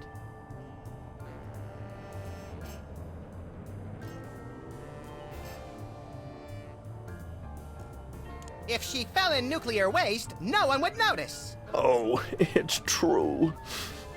It's working. Let's keep it up, little buddy. Okay, making grown men weep. A fun pastime for the whole family. Yo Mama's so thrifty.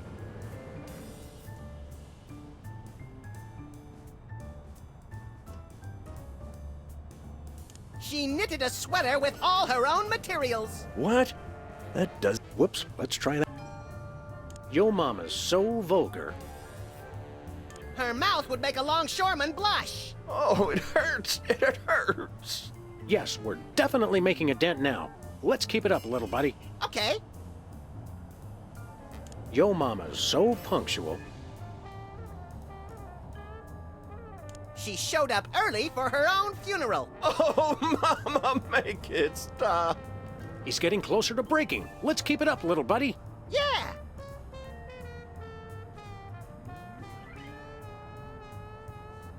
Yo Mama's so fat. She has more folds than an origami accordion. Stop! Please, stop! This can all be over if you'll just tell us where the sandwich is. No. Let's hit him one more time, Sam.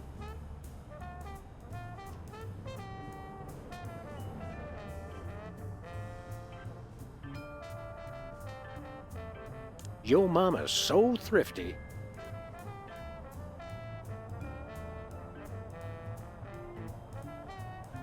She brings coupons to the Penny Arcade. Okay. I'll tell you where the sandwich is. Just leave my mama alone. Of course, Leonard. We would never do anything to dishonor your dead mother. I never even took the sandwich out of the casino. I hid it in the prize slot of the one-armed bandit, and then took the one arm so no one could win it. Which brings us to the next question. Where's the arm? I got it right here. Thanks, jerkbag. How did we not notice that before? I was too busy taking his cap gun to notice that extra arm. We'd best get back to the casino and win back that sandwich. See you around, sucker. Wait, aren't you gonna untie me? Hello? Guys? Jimmy? Anybody?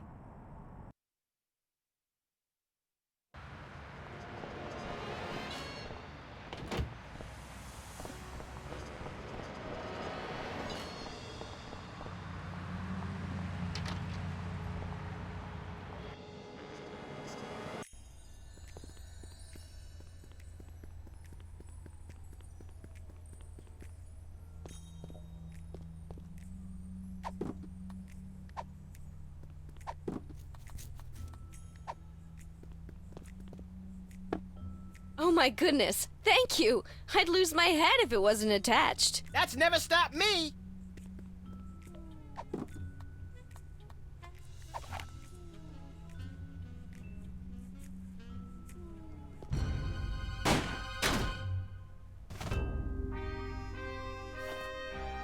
Excellent. Nice and messy. That should send a clear message to any other potential rats. I'm reminded of yesterday's dinner on all points. Hey, what happened to the picture? With all due respect, Don, who cares? Now that she's whacked, we don't need to keep watching her, do we? I suppose so. Give me a pretzel, Chuckles. These things always make me peckish. You're a real sociopath, Don Bear. I mean that as a compliment, naturally. Naturally. Hey, Sam, webcam tastes like chicken. Good idea, chum. Now those toy mafia goons won't see Sybil wake up, which could be important to our continued good health. And we've learned that webcams go great with ketchup. Another fun fact to add to the crime-fighting arsenal. Hey, Sam, are we mafiosi yet? No, there's still the matter of the original meatball sandwich. Oh, yeah.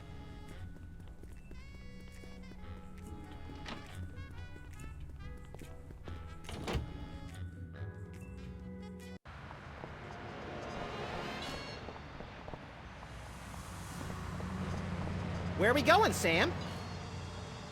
Teddy Bear's... Goody!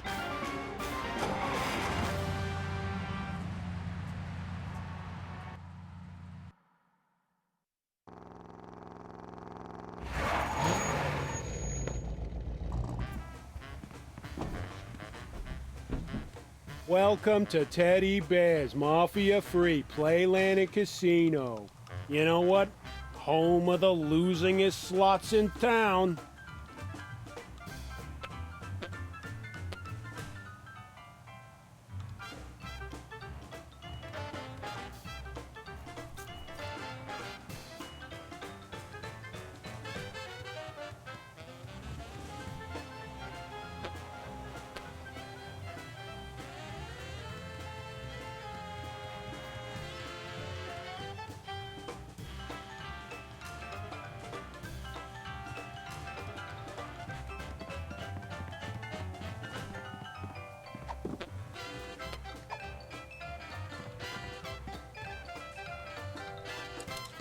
Presto, an unarmed bandit no longer.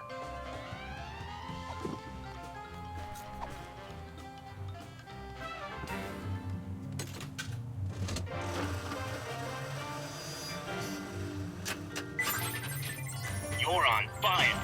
Success! Here's the meatball sandwich. Should we taste it to make sure? Sweet ptomaine, no. Did that thing just give you a prize? Must be out of adjustment. I'll have it serviced. On the plus side, we've recovered the original meatball sandwich. And what a pungent piece of sculpture it is. I'm surprised we couldn't smell it from downtown. Let me see that. Yes, that's definitely the sandwich. Teddy Bear will be very pleased. Is he hungry? Generally, yes. You've done well, boys. Follow me to the back room. There's a little initiation ceremony. We're getting our pristine navels groped by pristine naval officers again? Shut your ultra-wide trap and follow me.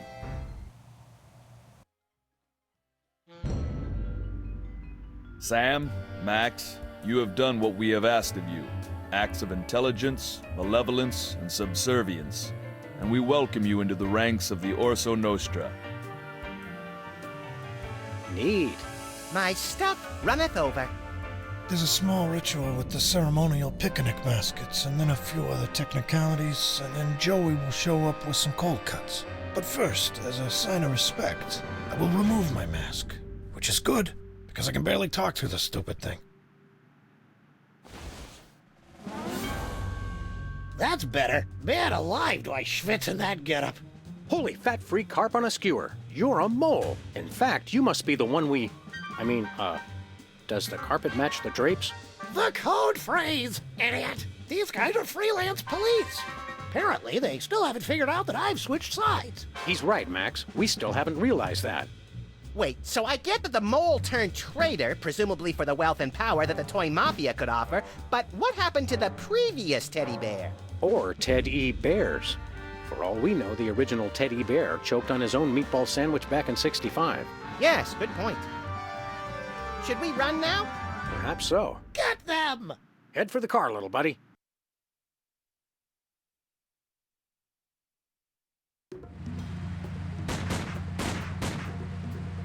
Sam, I couldn't help but notice that a number of bloodthirsty gangsters are right on our tail. Eat lead, coppers. Yes, I saw that. What's worse, they've got those new bulletproof tires from Crime Mart. Holy modern technology gone horribly, horribly awry.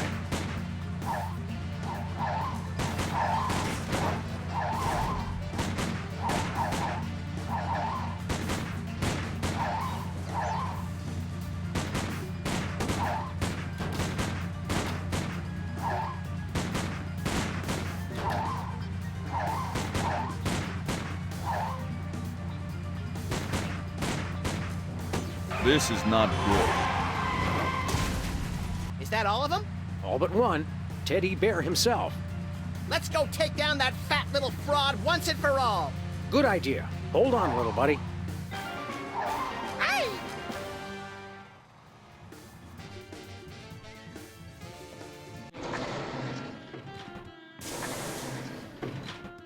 Hey, the dawn is gone. Well, now's our chance to find out just what that traitorous mole bear is planning. You know, without that menacing mumble, he doesn't seem capable of planning brunch, much less a dastardly master plan. Agreed. But in my experience, there's always something interesting behind any door that says, "Do not enter under pain of death."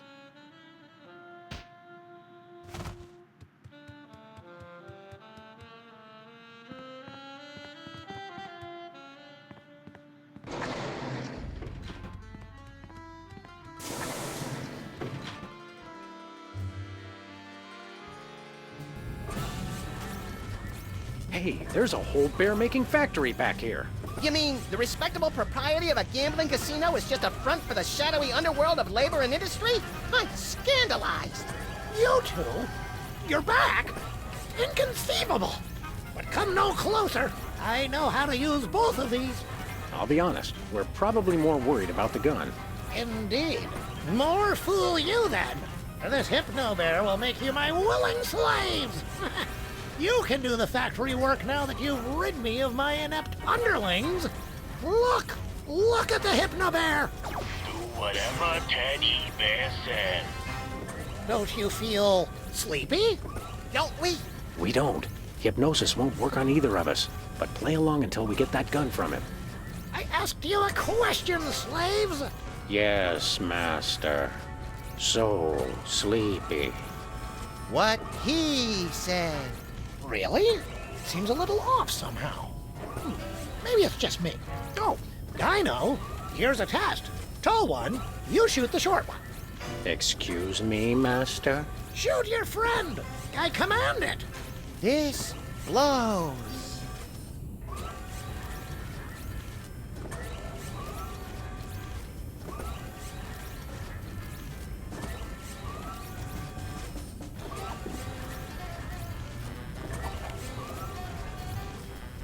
I obey.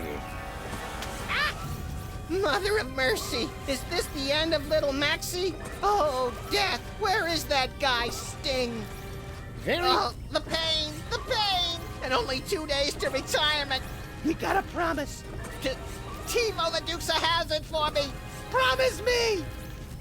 Okay, so... For cowards die 1,000 deaths, while heroes die but once. Unless they're playing video games, in which case heroes die a lot too. So good night, Fresh Prince! And may Charlie's angels sing thee to thy rest. Right, well... So cold. Why am I so cold?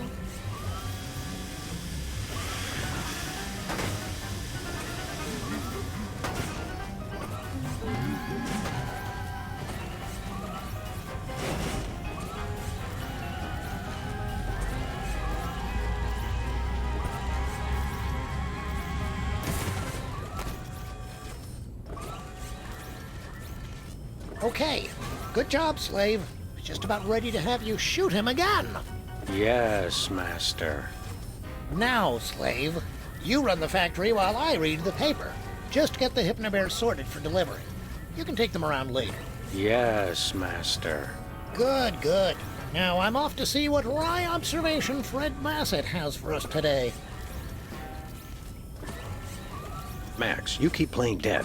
I'll figure out some way to bring Teddy Bear and his factory to their respective knees. I can't hear you. I'm dead.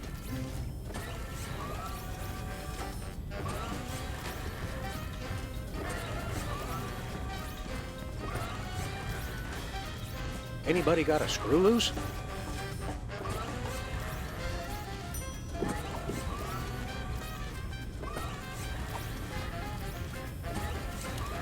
Oops. You're on fire. You're on fire. Shh.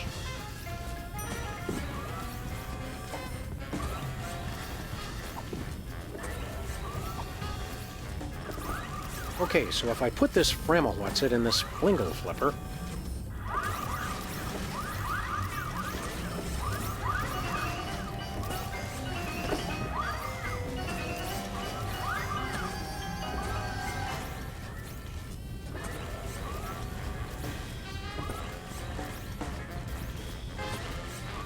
You're on fire. Aw, isn't that cute?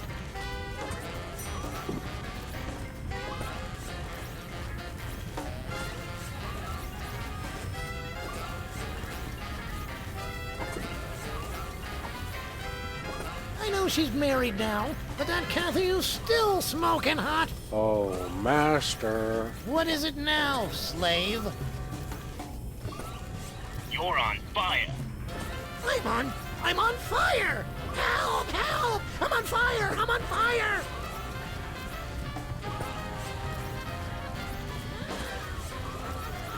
Here goes nothing. I'm on! Ah!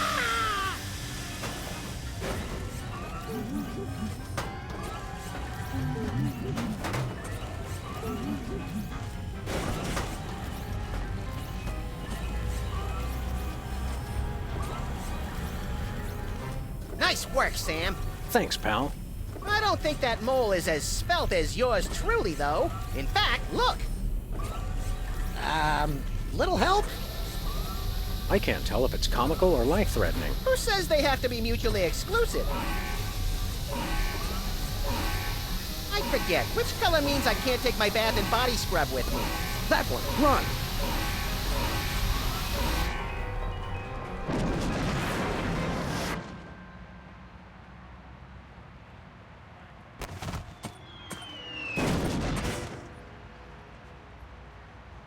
That's what I call breaking the bank. And the sidewalk, and the water main, and the buffet table. You're really broken up about that buffet table, aren't you, Max?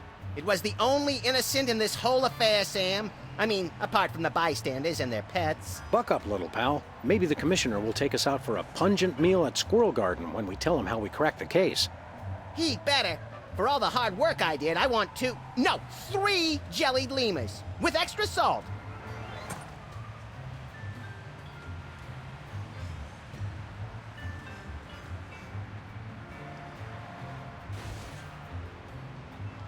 This is Secret Agent Chuckles. The factory's been destroyed. Repeat, the factory has been destroyed.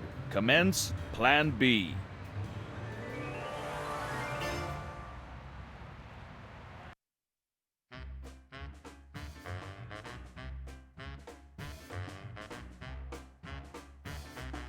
N-O-M-A-F-I-A, oh baby. Welcome, welcome, generous friends. Days and weeks and tokens to spend.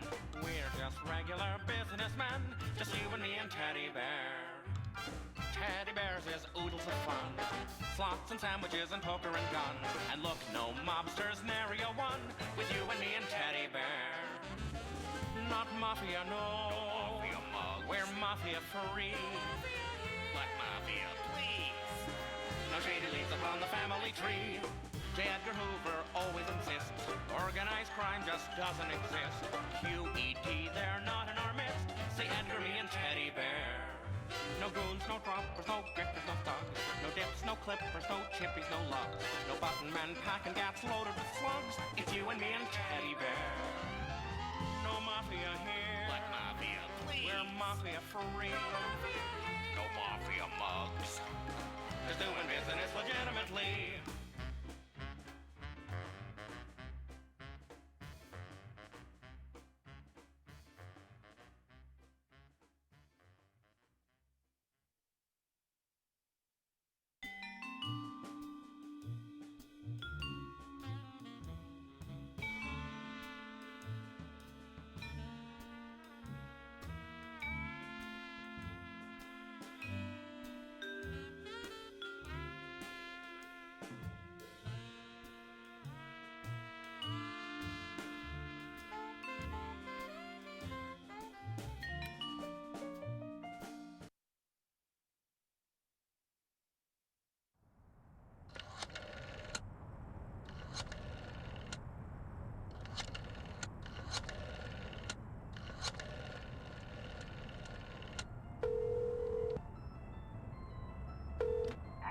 I am reborn. I will feast on your entrails and devour your soul. You know, Max, sneaking the bug into that exorcism was an uncharacteristic stroke of genius. Demonic possession is the gift that keeps on giving. What? Oh, Commissioner. No, that was Max's aunt. Yes, 14 packs a day. What's that? Yes? Yes? No! Yes? Sweet Suffering Saint Sebastian on the sousaphone in a short story by Susan Sontag. We're on our way. Let me guess. Our friendly neighborhood demon just burnt down another monastery. No, Max, we have a far more bloodthirsty adversary this time. The President of the United States of America. Who? The man's gone nuts. He's enacting all kinds of crazy new laws. What else is new? Federally mandated group hugs before, during, and after all major sporting events. So? He's curtailing civil liberties, threatening the environment. Hey, that makes 3 of us. And he's about to introduce mandatory gun registration. Get the keys.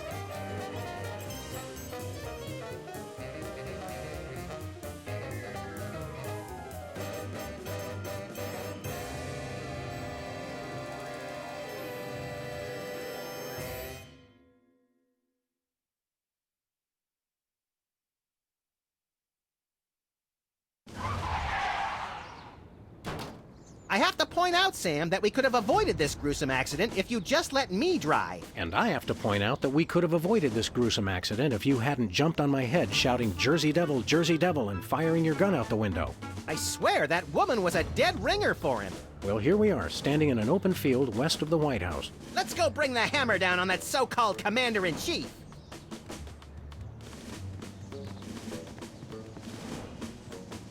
Hey, my missing boxing glove! It's always in the last place you look. Jimmy? Oh, great! What are you guys doing here? Oh, just saving the world. What are you doing here? I happen to take my vacations at the White House, and I needed a little R&R. Speaking of which, beat it.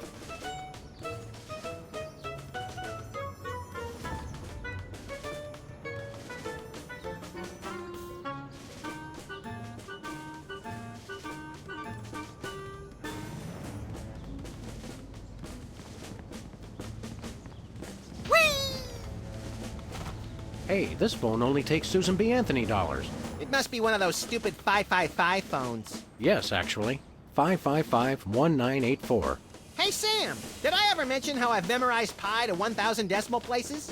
It's 3.14159265358979. Mac, do you have a piece of paper handy?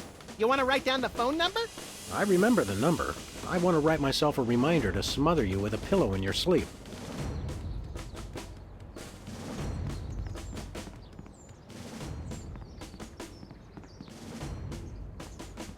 Step aside, buddy. Freelance police.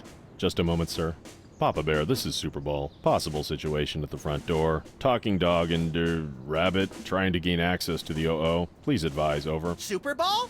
Yeah, that's a negative on the access permissions, sir. I'll have to ask you and your little friend to step away from the White House. Doggy Daddy, this is Loose Cannon. Request permission to pants this goon. Over. Before we try physical violence, Max, let's try dazzling the man with our razor-sharp wit and labyrinthine logical conundrums. Ah, emotional violence. Good plan. Let us in, pal. We're freelance police, here to save the president. I thought we were here to stop the president by any means necessary. I was going to wait to mention that part, Max. Either way, sir, you can't get inside. Orders. Seriously, Jack, let us in. It's a national emergency. No can do, sir. It's going to be tougher than I thought to trick this goon and get inside. I heard that, sir. And it's going to be impossible. Hey, no fair. You're not supposed to listen to casual asides. It's in the job description, sir. Report all stage whispers, soliloquies, and casual asides to the proper authorities. Curse them! They've thought of everything! Finest security force in the world, sir.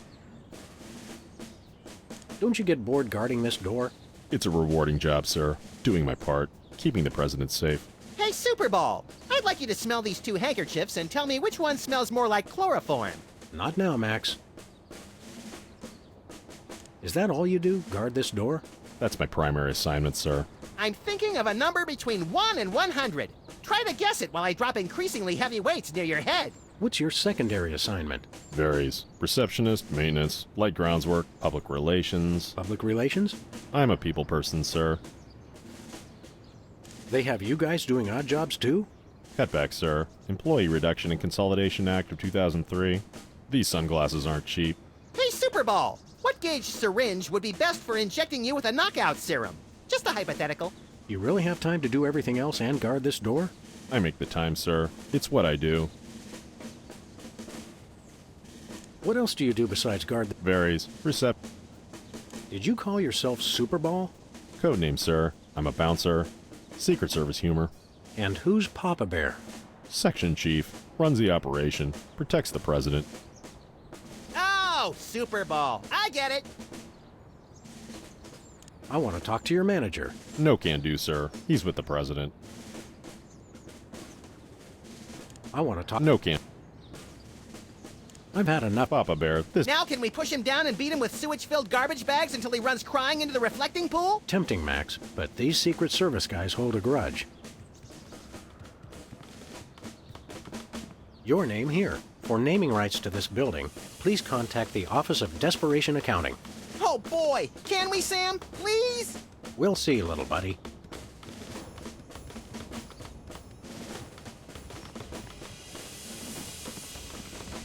There is a small mail.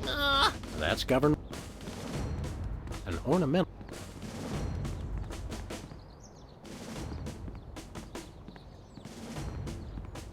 Where are we going, Sam?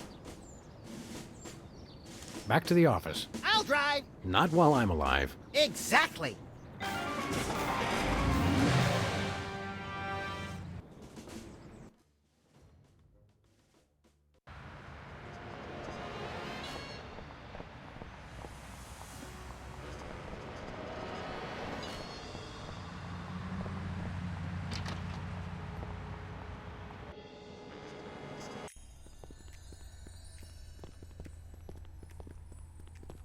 Hey, Sybil. What's new in the world of frequent random career reassessment? Hi, fellas. I'm really excited. I've found the perfect job for me. You don't say. That's right. I, Sybil Pandemic, am now a professional matchmaker. I thought I smelled phosphorus. I thought I smelled that joke coming down the turnpike, burning oil and dragging its muffler. It's a dating service, Max. I figured that if a smart, successful career woman like me could be having so much trouble finding a date, there must be plenty of other people who could use help. You're having trouble finding your soulmate? You don't know the half of it. It seems like all the guys I meet are total losers. No offense. None taken. Hey! Or else they're borderline psychopaths. No offense. None taken. It's the borderline cases you have to watch out for. What kind of man are you looking for? Older men. Guys with a little history to them are such a turn-on. Oh, and tall men. And distinguished. And he should be experienced. All right, enough already. Yes, I will go out with you, Sybil. I thought she was talking about me.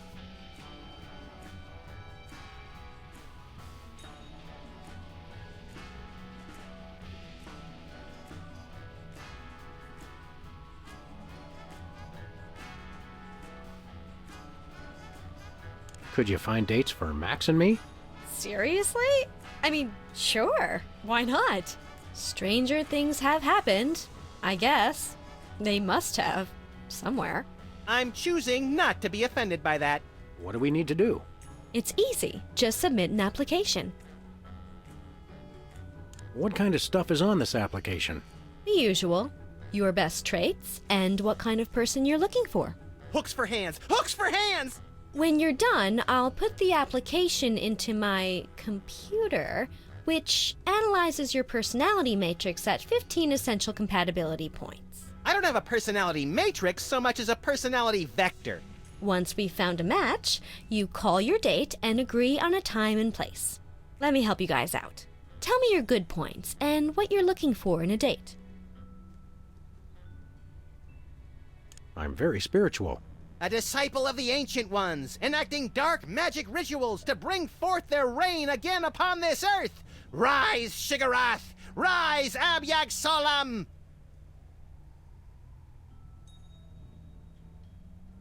She should have an air of mystery.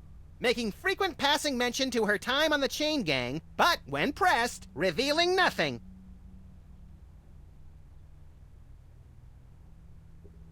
She should love the outdoors. We frequently lock ourselves out of the office. I lead an active lifestyle. Always running from the authorities.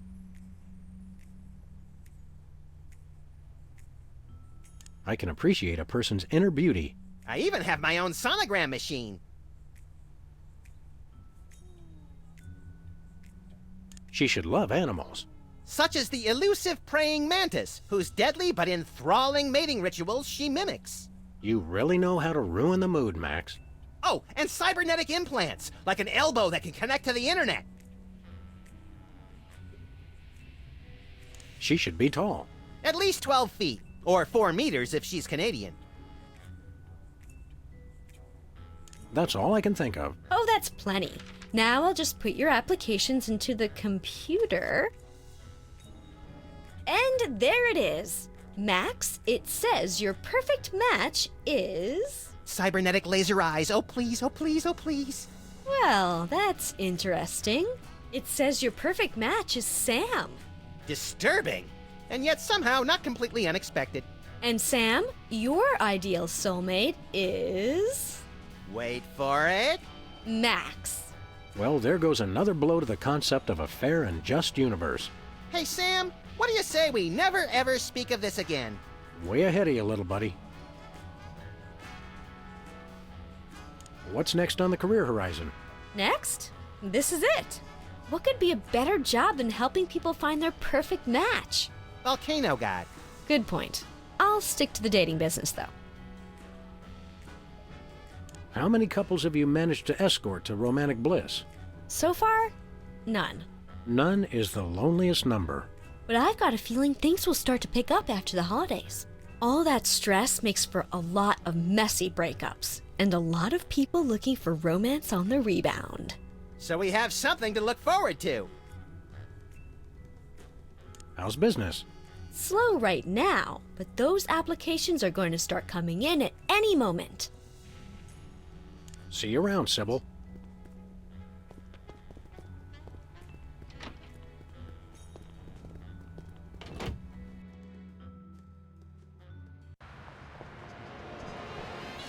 Tampering with the mail. As we found... Okay, let's go.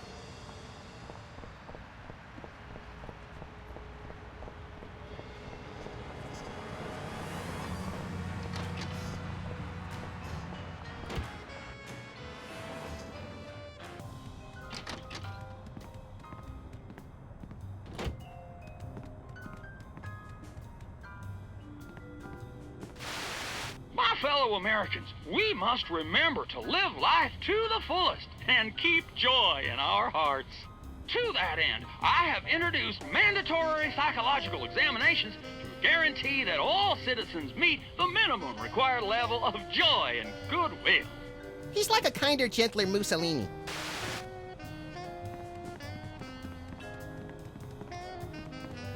I bet it's a...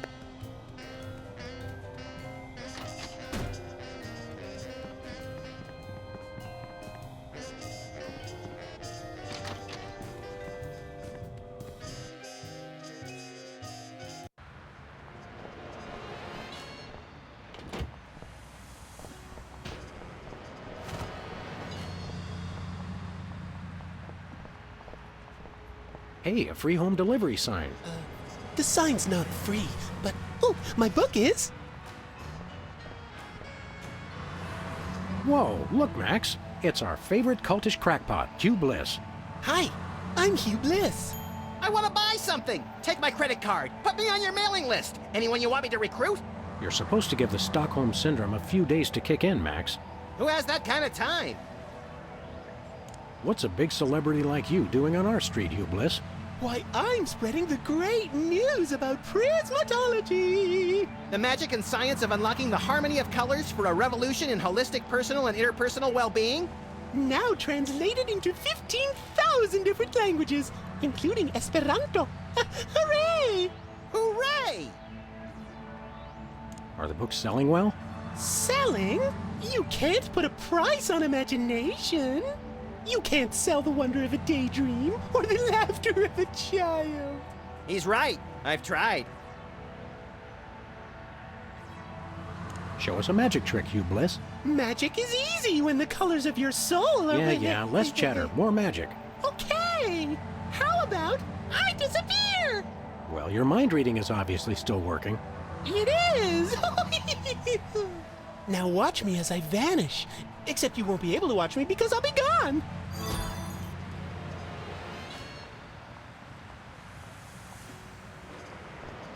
Hey, a free home delivery sign.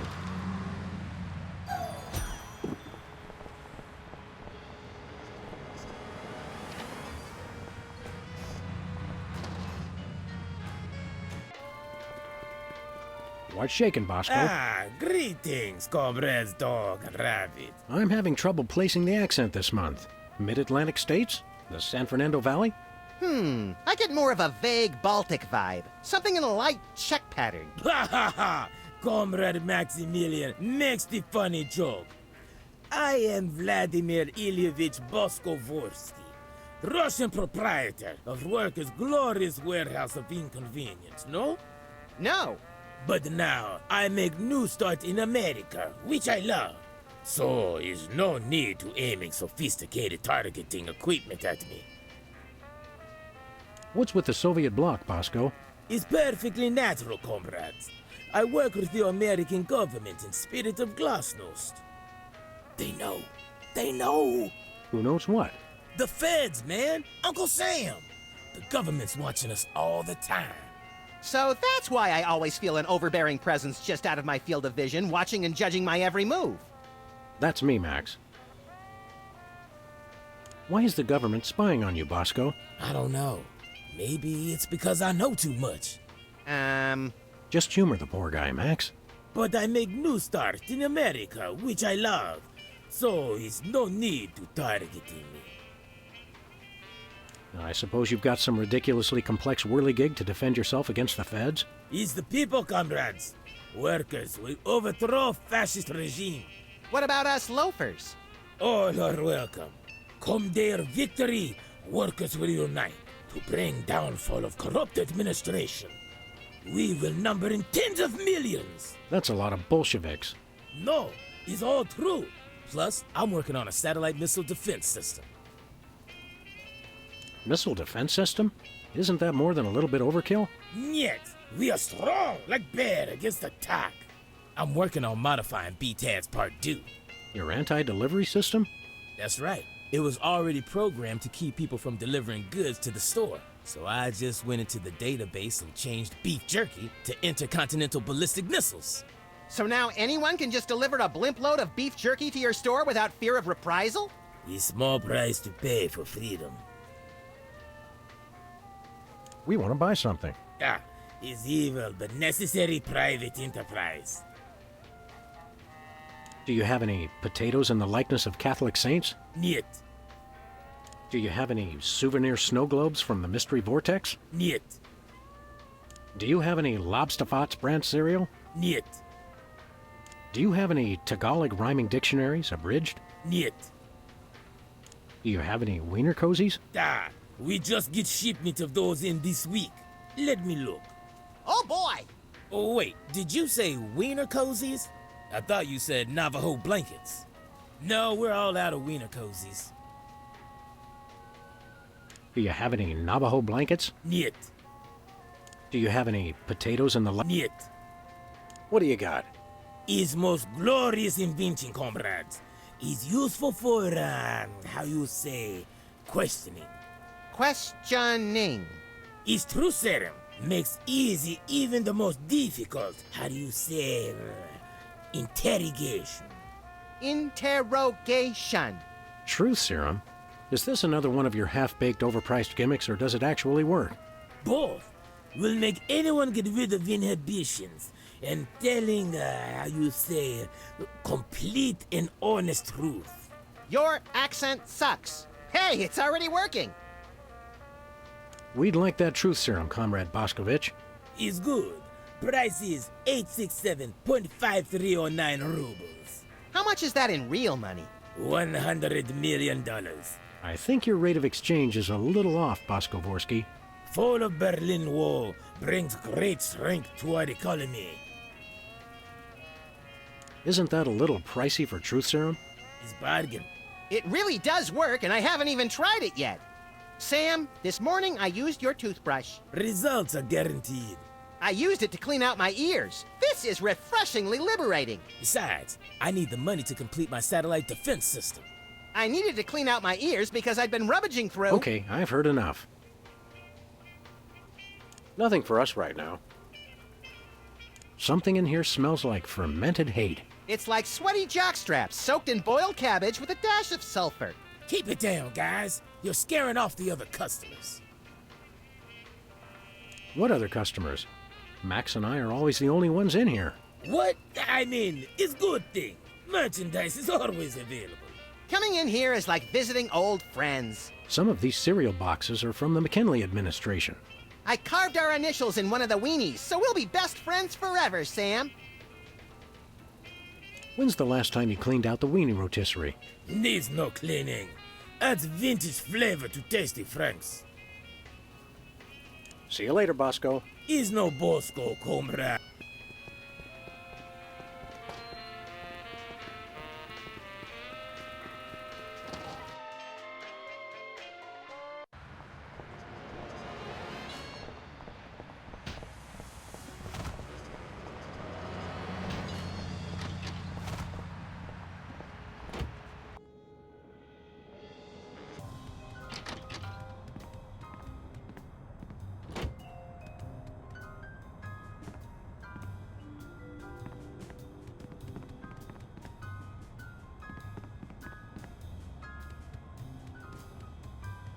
were you calling, Sam? The White House. White House, Agent Superball speaking. Hello, please hold. Roger that. Our phone bill is sure gonna be expensive this month. It's okay, Max. I've been paying them out of your retirement fund. Hello? Is anyone there?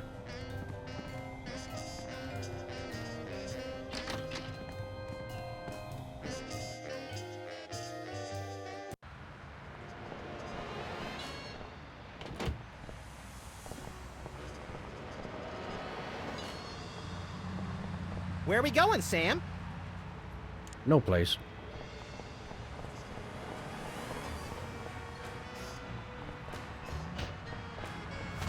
Give me all you got. It's the Army's new recruiting slogan. That's a lot better than their old one. What are you, chicken? Gonna cry now, baby? Apparently, there's no room in the military budget for quality adhesives.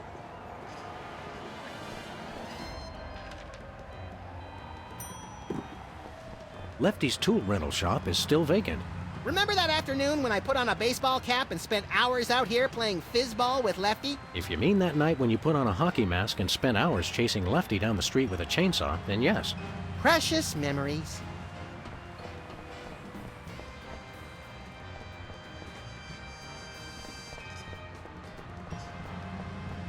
Where are we going, Sam? We're off to the White House. Oh, boy!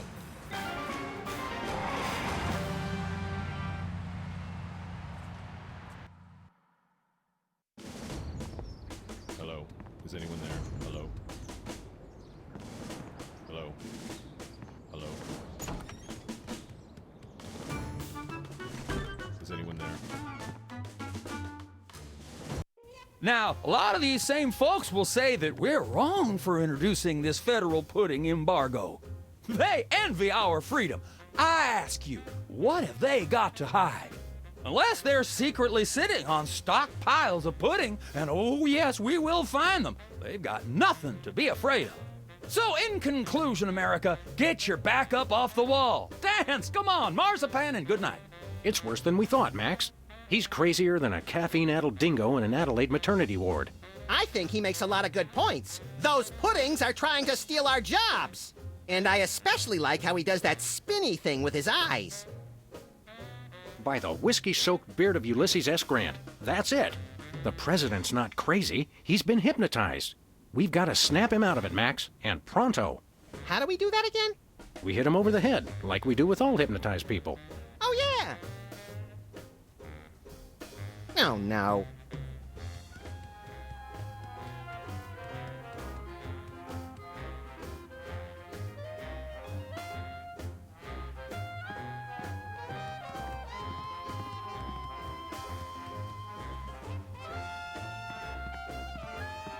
Hey, Mac, do you work here? What tipped you off? We're freelance police, buddy. This is a national emergency. And we don't appreciate your sassy mouth. Auditions for new White House pet are down the hall. This can only end in violence. This guy's voice sounds familiar. Do you recognize him, Max? Half the time, I don't even recognize you, Sam. I'm over here, little buddy. Who said that?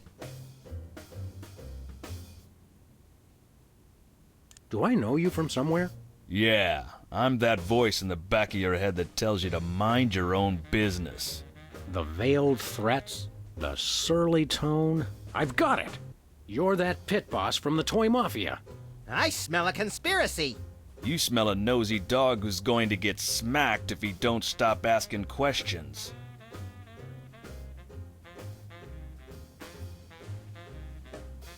What's the Toy Mafia got to do with the Secret Service?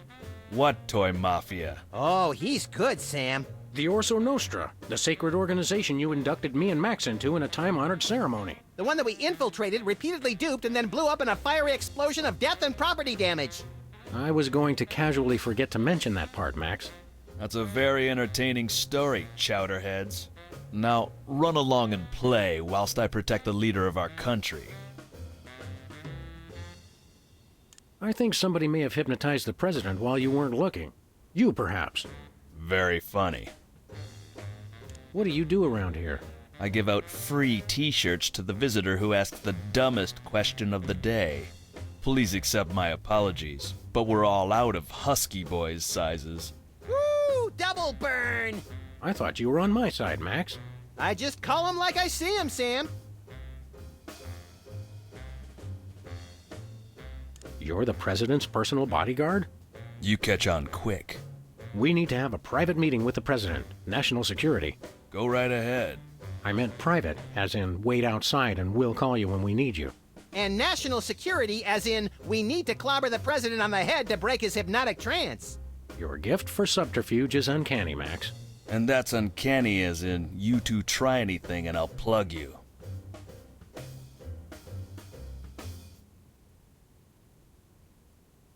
You're always with the president? Even when he's got a, Always. I never leave his side.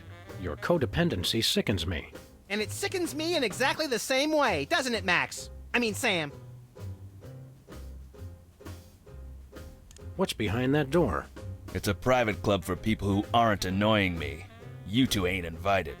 Should we pummel him together, Sam, or would you rather take turns? We can create a national security incident after we've saved the president, Max.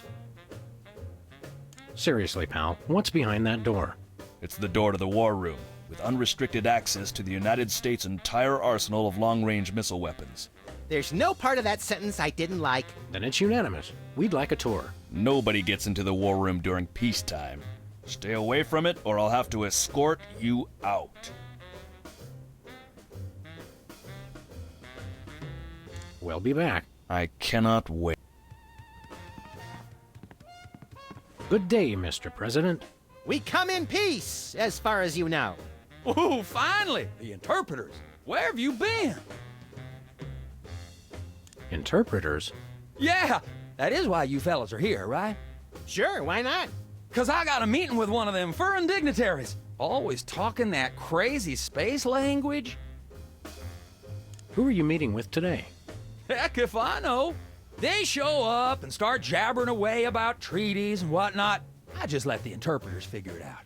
I just keep an eye on them to make sure they don't steal something or try to eat the cat. Snap out of it, Mr. President. You've been hypnotized. Sure, I haven't been hypnotized. That's crazy talk. You've got to listen to us, sir, or we'll be forced to take drastic action. Don't talk to me about drastic action. You ever been pinned down in a drugstore parking lot by a pack of muskrat commandos with nothing left to lose? Ever had to gnaw your best buddy's leg off just so you could get his socks and put them on your own ears to fend off the enemy's deadly sonic regurgitator ray? Now that's crazy talk. I'm impressed. Freelance police, you're under arrest. Freelance police? Now there's the kind of can-do vigilante attitude that makes America strong. Finally, someone who appreciates our greater calling. Keep up the good work. You've got to... The man's a genius. It's for the good of the country, Max.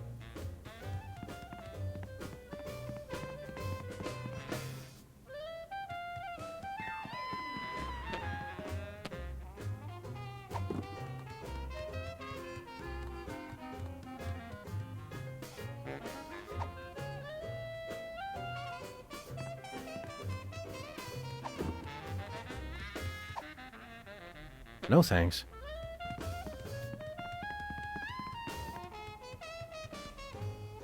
Hello, Mr. We're ready to start interpreting. That's aces, fellas. But the dignitary hasn't shown up yet. Show yourselves around the office. But don't touch nothing.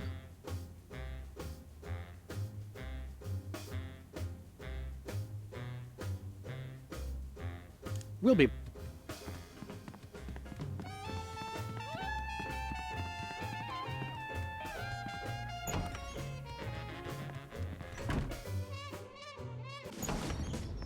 Hello? Is anyone there? Hello? Hello? Hello?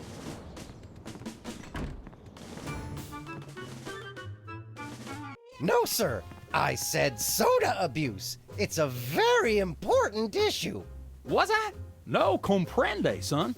But I'm speaking English. Ah, are you two fellas the interpreters? It's about time. Darndest thing, we just had a couple imposters in here. dead ringers for you two. Were they walking around examining everything and engaging everyone in pointless conversations? Those are the ones. Those accursed clones. When will their devilish mimicry end? Help me out with this here potentate, would you? Can't understand a dang word. But that doesn't make sense. I don't even have an accent. Uno momento, por favor. Impatient little guy, ain't he?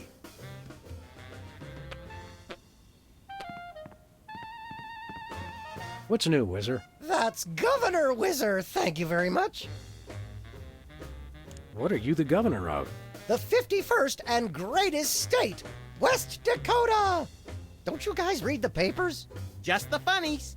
You mean the obituaries, Max. Potato, potato. We're a young state, but with our own rich traditions that make us a distinct tourist destination, apart from the North and South. How did you get into politics? I won the election. It was a very close race, but I totally won the popular vote. Was it a runoff election? You see what I did there? Runoff? 'Cause he's Whizzer? You're still the master of 4th grade gutter humor, Max.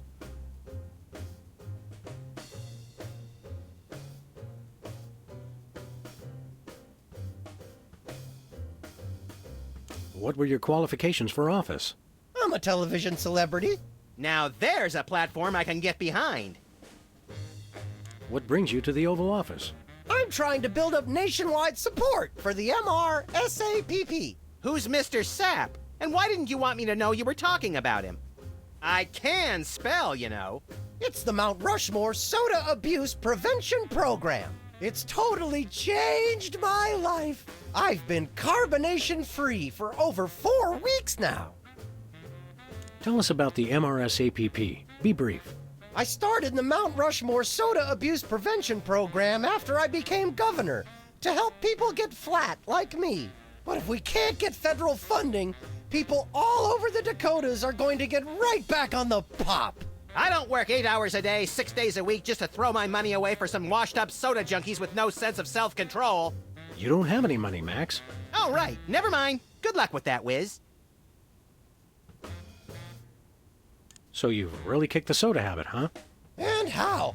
Back when I was on the pop, I was in a real downward spiral.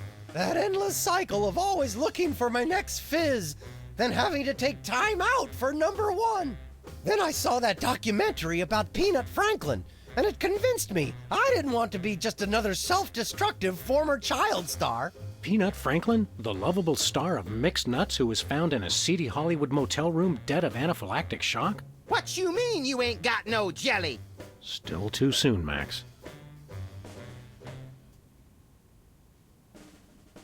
We're ready to interpret for you. Don't tell me! The president needs the interpreter. What did he say, Sam? I'm speaking English. I don't even have an accent.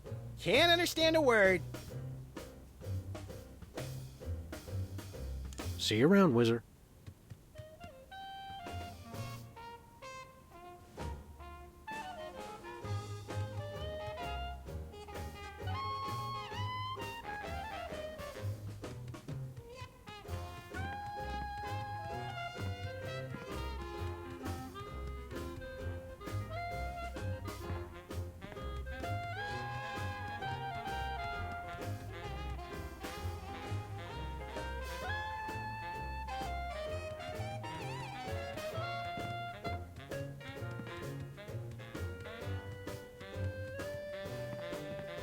Hello, Mr. President.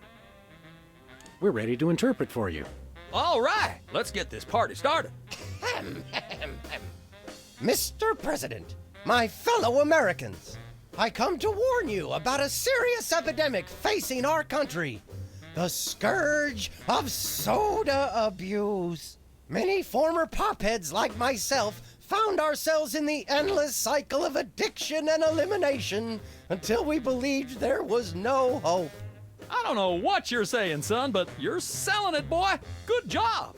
I ask you, how long can this epidemic continue? What was that? He said,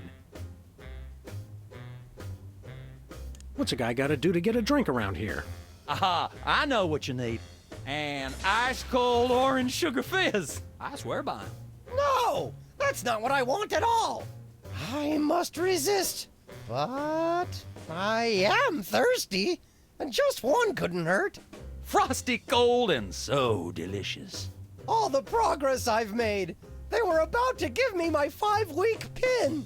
I almost feel bad about this. I don't have a conscience, Sam. What's your excuse?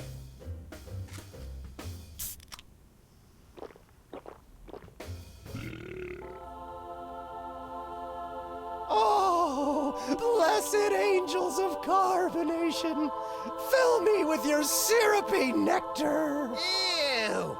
Yeah, now I'm not so much guilty as repulsed. Keep it coming. More! I need more! I need a bathroom! Which way is the bathroom?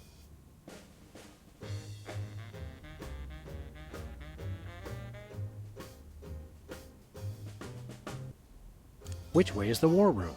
It's that door right over there. But I don't... Oh, thank you! Where do you think you're going? I've got to get in there! Bad! We've got a priority red number 2 here in the Oval Office. No, it's just number 1. Escorting the suspect to holding cell for interrogation. Come with me, sir. But it'll only take a second. Please, let me go! That was fun! Okay, now I didn't catch all that. What did he say?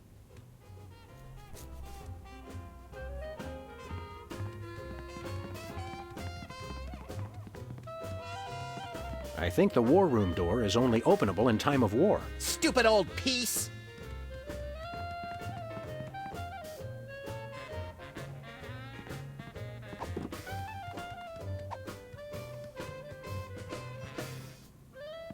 Now it's time for some checks and balances, freelance police style. Max, will you do the honors? Gladly! Look it, fellas! My fingertips look like little tadpoles! They just don't make these guys like they used to. That's no guy, Max. It's a damned ugly puppet. Ah, the drawstring in his back should have been our first clue. Our first clue should have been the swirly eyes. But silly me, I thought hypnotizee, not hypnotizer. What? Yes, an ingenious device being used to hypnotize the TV-watching public. But who was controlling him? Gonna take days to get that smell out of the interrogation room. What? What have you done? He was like that when we got here. Sam did it!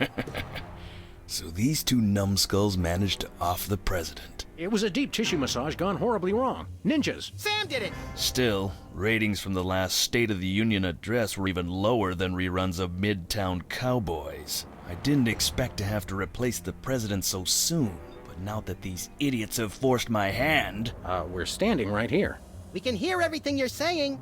It's time for a leader the people will have to listen to.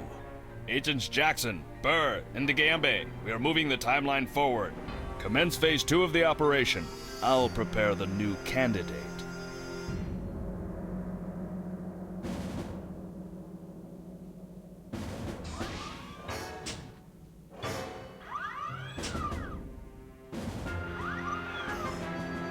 Not quite the reaction I would have expected from a Secret Service agent discovering 2 people over the decapitated body of the president. What do you think this fake body is made of?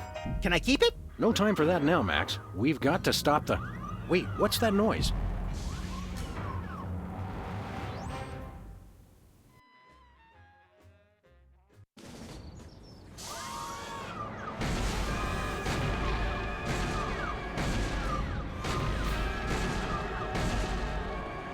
Blessed scuba diving Buddha on a banana boat with cocktail onions and a map to the stars' homes. Yeah!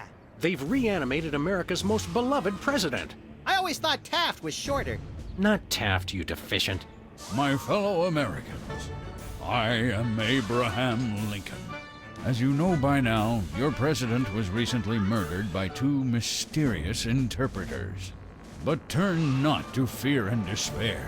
I have returned to guide us through this troubled time. A vote for me is a vote for Abraham Lincoln.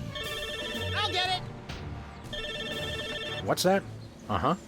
Lincoln Memorial. Right. Hydraulic motors and robotic implants. Yes. Okay. I see. We're on it. Wrong number? That was the commissioner, Max. If this new Mecha Lincoln wins the emergency election, the nefarious forces controlling him will have unchecked power to destroy the entire free world. I hate when they do that. That's why one of us is going to have to run against him. You got to answer the phone. Okay, fair's fair. Max, we're going to make you the next President of the United States. Yes!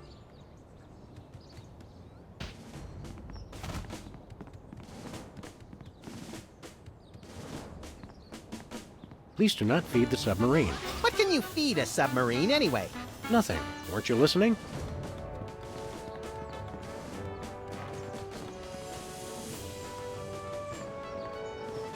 It's the cue cards for Lincoln's speech. I'm glad that I've been given one more life to give for my country.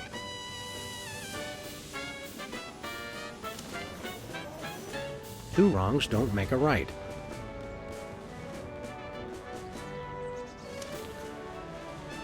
I'm glad that I've... Two wrong. Who do you like in the election? My money's on Lincoln, and Lincoln's on my money. Clever.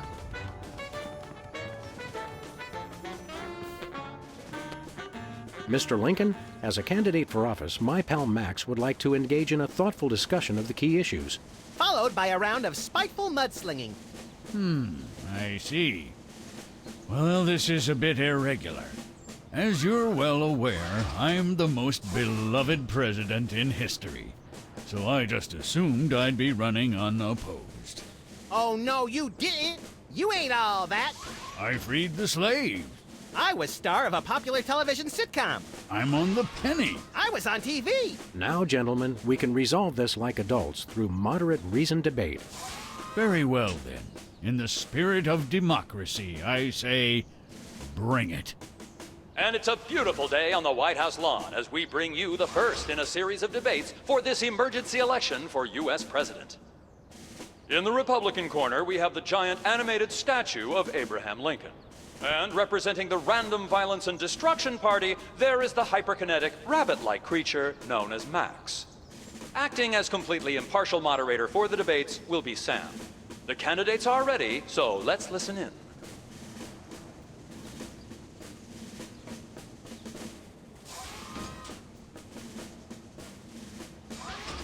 Mr. Lincoln, perhaps you'd like to speak about the importance of family values. Of course. A strong family unit is the rock upon which our society is built. It's easy today, in this age of your blinged-out horseless carriages and racy daguerreotype magazines, to believe that honesty and fidelity are outdated concepts. But I stand proud.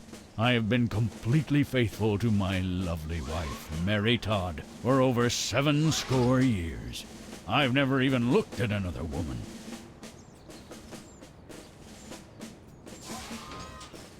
Mr. Lincoln, I'd like you to tell the voters your stand on some of the tough issues. Very well.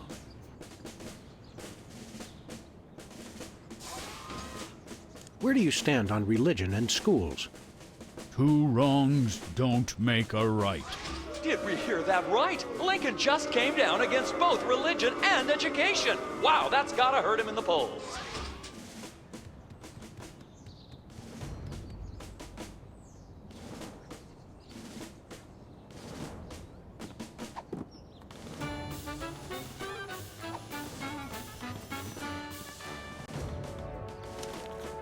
Free home delivery. It's time for another. We turn you over.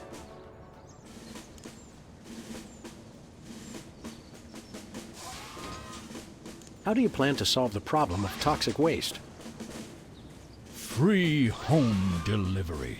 Ooh, an effective but very controversial proposal from candidate Lincoln. And the crowd did not like that idea one bit. Let's see how it affected the polls.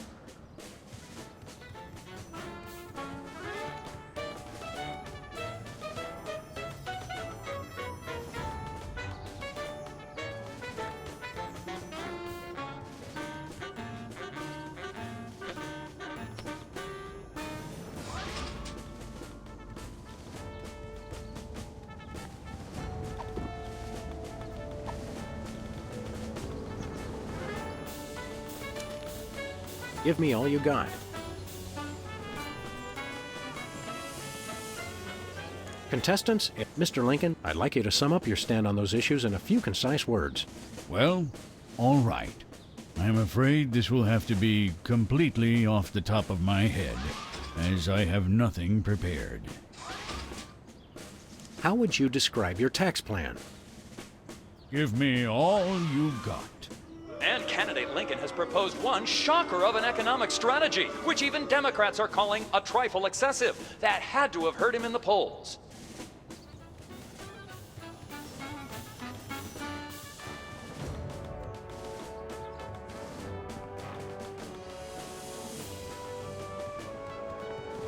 It's Lincoln's campaign flyer. I want you. Honest, dedicated, over a century of experience. Abraham Lincoln is your man.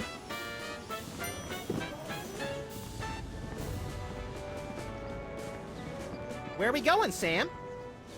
Back to the office. Shotgun!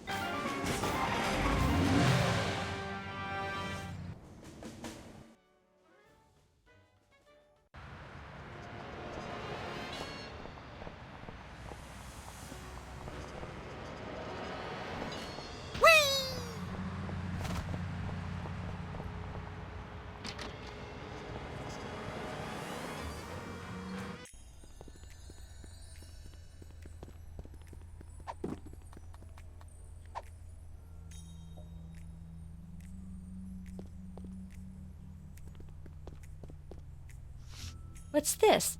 A new application? Yeah, it's for a friend of ours. Let's see. Not the Abraham Lincoln. He's tall, distinguished, loves the theater. He sounds perfect. That chump doesn't have half my cute, fluffy marketability. Do you think your computer can find him a date? Computer, nothing. This guy sounds perfect for me. Oh, but he didn't leave his phone number.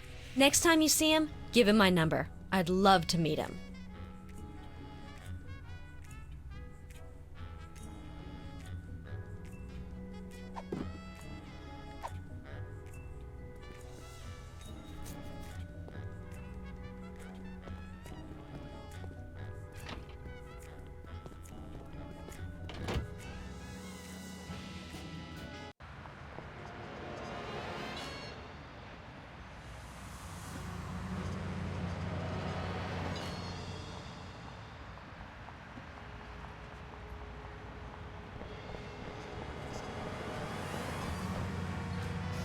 Where are we going, Sam? We're off? Oh, boy!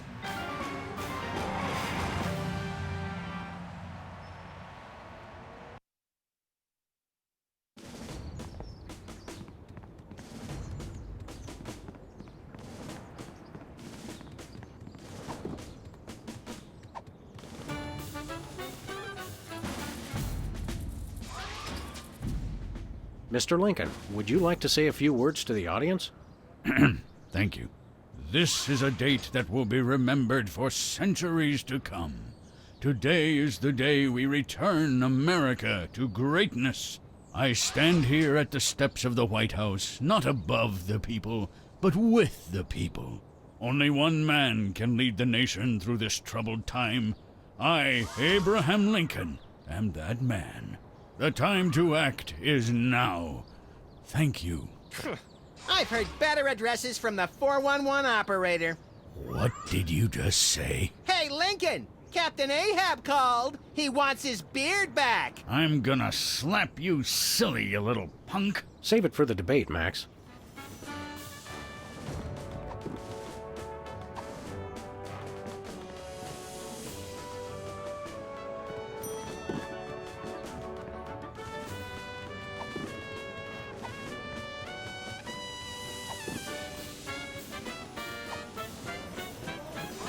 Hey, this phone only takes Susan. It must be one of the... Yes, actually.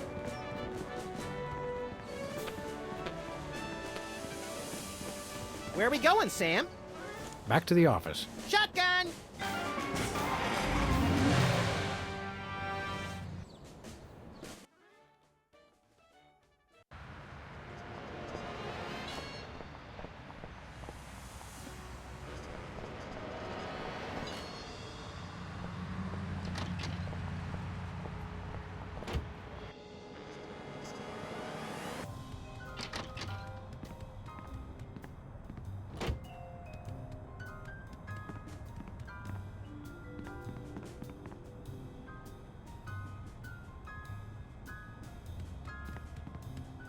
are you calling, Sam?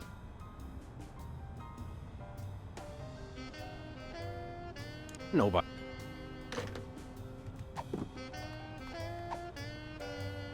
Who are you calling, Sam? Sybil. Hello? Abe?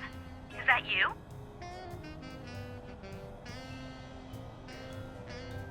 I, Abraham Lincoln, am that man. Oh, well, Mr. President, it's just such an honor to talk to you. I saw your application, and I was wondering, would you like to go out sometime? This is a date that will be remembered for centuries to come. Oh my, you are a charmer, aren't you? Well then, Mr. Rail Splitter, where would you like to meet?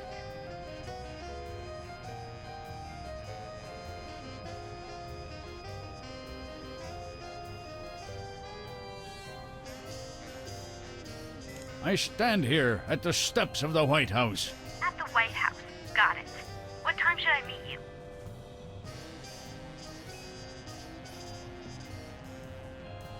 The time to act is now. Oh, I love that decisiveness. I'll rush right over. I'm gonna slap you silly, you little punk. What? I didn't catch that last part. I will feast on your entrails and devour your soul. What? Abe? What's going on? See you soon. Gotta go.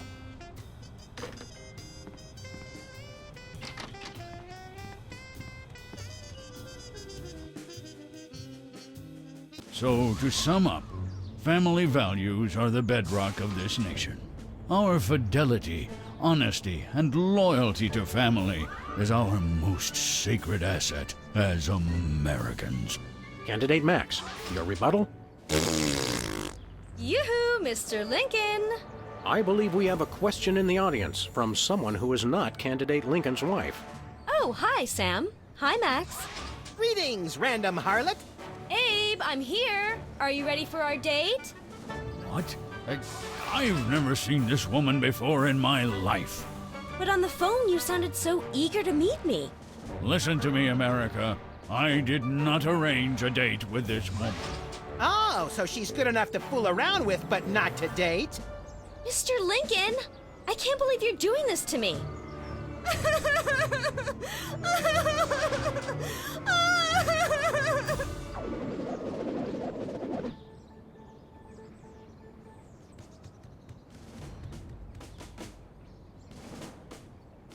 The results from the emergency election are coming in, and it appears that former sitcom star Max has been elected President of the United States. In an unprecedented show of bipartisan solidarity, all of the country's political parties have desperately asked for a recount. Let's cut to the White House lawn to hear Candidate Lincoln's address. You've got to be b***ing me, you idiots! He took the news much better than expected. Democracy? I will make you all my hypnotic slaves! Max, that robotic Abe Lincoln will enslave the entire East Coast if we don't stop him. Who cares? I'm the president of the U.S. Let's go bomb someone into oblivion. Not just anyone, Max. Abe Lincoln must die. Yes!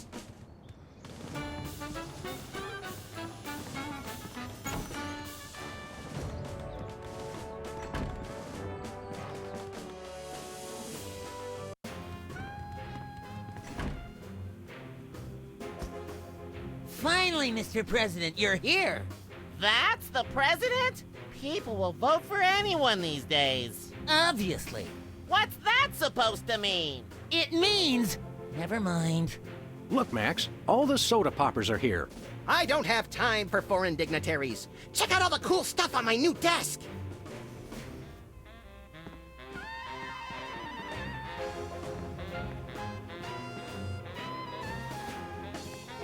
Stand aside, pal. The president needs to get into the war room. I'm afraid that's not allowed, sir. Perhaps you didn't hear our advisor. We would like to see our war room. No can do, sir. Orders. We'll be back. Roger that.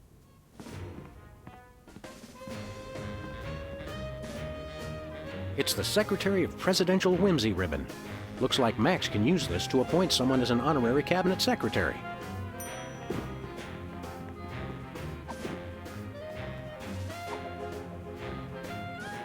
Max, I mean His Excellency El Jefe Maximilian I, Intimidator of the Realm, has a special surprise for you. Better get those handkerchiefs ready. This could get sentimental. Agent Superball, we have decided to reward you for your excellent service to your country, for your unwavering commitment to preventing us from being where we most desperately needed to be, for your unerring devotion to being a constant hindrance in our task. For all these things and more, we now dub thee, Superball.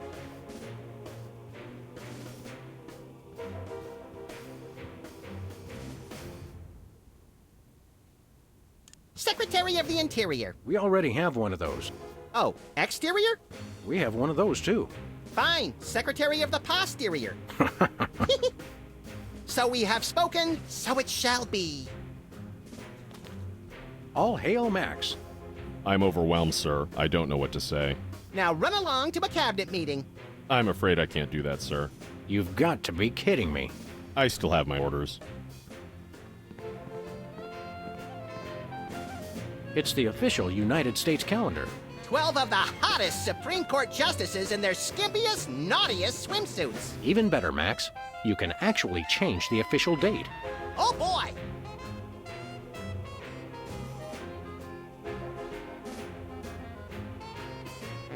We now declare today April 26th, Secretary's Day. That's supposed to be Administrative Professionals Day.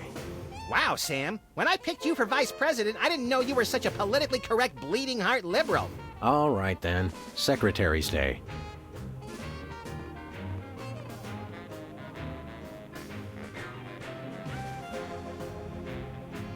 Hey, Soups. Today is Secretary's Day. You have to take the day off. It's the law, Jack! A vacation? Permission to weep openly, sir. Not just granted, but encouraged. The forces of bureaucracy win again. I love this country.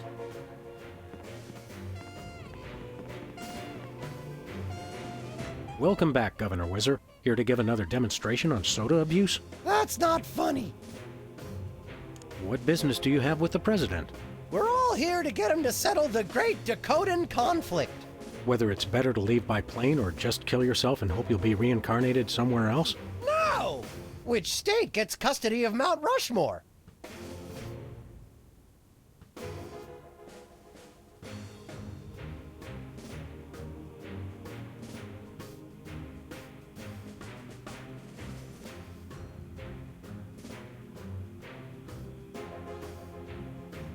How did West Dakota become a separate state? The three of us ran for governor together. We got along so well during the campaign, and we were all such former TV celebrities that all three of us won. The voters realized they'd elected 3 governors for only 2 states. That's when the unpleasantness began. What was the unpleasantness? We fought for a long time about how to divide up the states. There was almost a war! But we divided everything up fairly and all agreed that Mount Rushmore should be in the South. We did not! You! I what? You? Oh, never mind.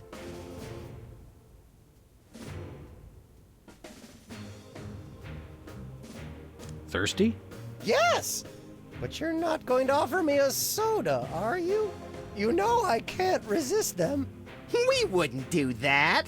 We've got, let's see here, orange soda, cola, grape soda, pop, some more orange soda, and tea. Tea, please. We're all out of tea. Soda? Why are you doing this? Stay dry, Whizman. Hey, Specs. Max, you remember most omnipotent exaltedness Maxama, overseer of the 9 cosmic planes. You remember Specs, the other soda popper. We vaguely recognize our loyal subject. What are you guys talking about? Kiss the ring. What? No.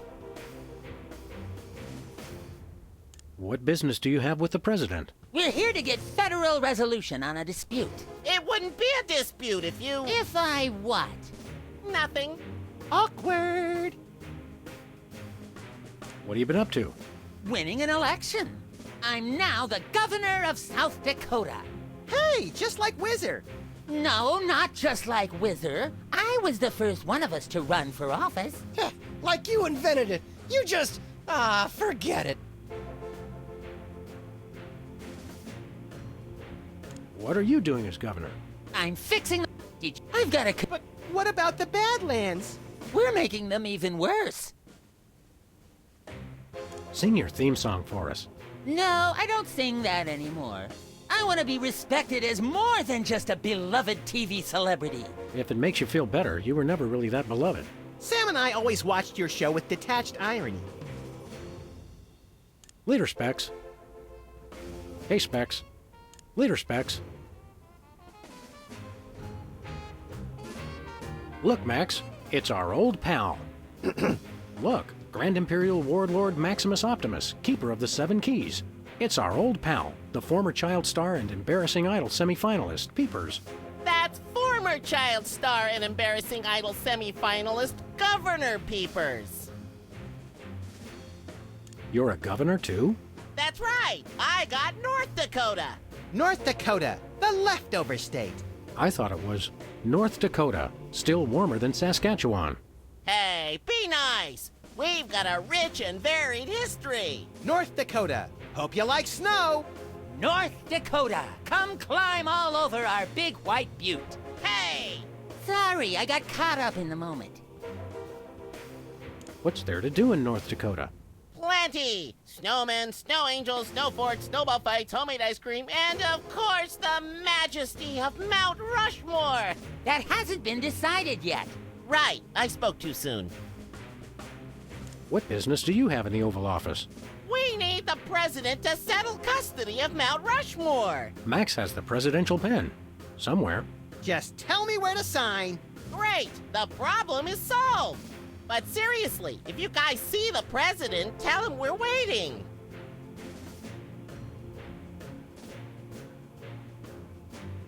Max really is president now. It was in the papers. We haven't been watching the news back in Fargo. We've been so busy with the arms buildup. What was that? Did I say arms buildup?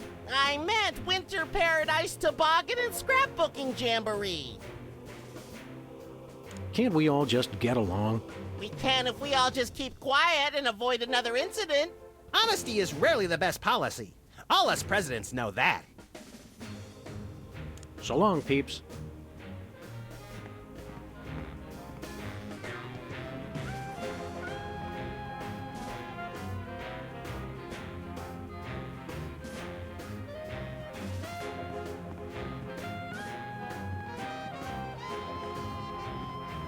I think the war room door is only... Stupid old piece! Hey, look, Max. It's the presidential discretionary budget. You have $100 million to allocate however you want. What a delightfully random and convenient figure.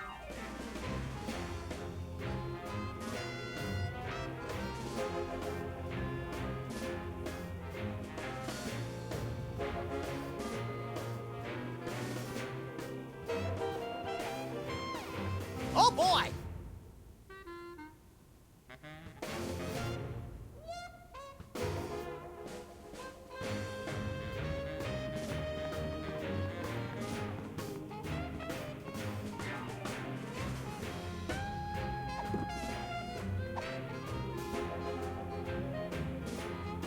Hey, Whizzer.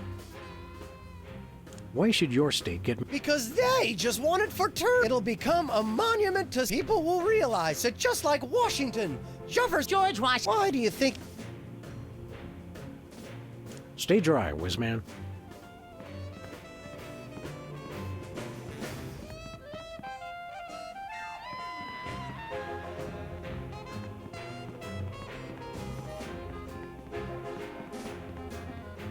I'm not really thirsty. I'm not real...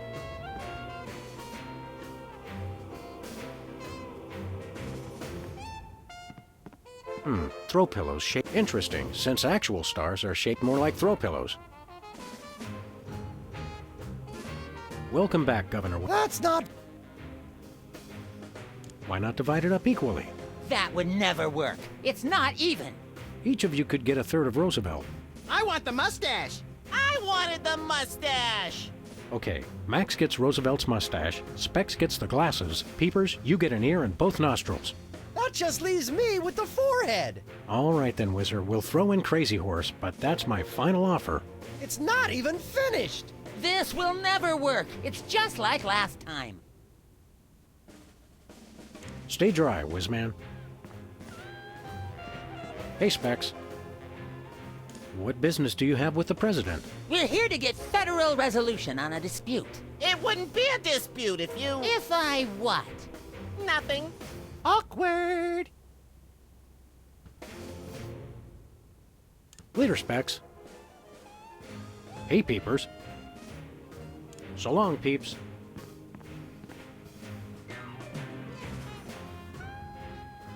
What are we doing here? I keep getting whiny memos about the giant robotic Abraham Lincoln who's rampaging. I guess we'd better do something about that.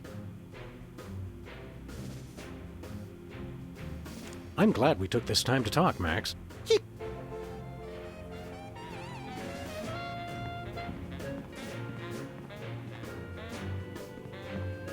It's a stack of pithy campaign slogans. The buck stops here, 1,000 points of light, and I did. Well, I did, but I...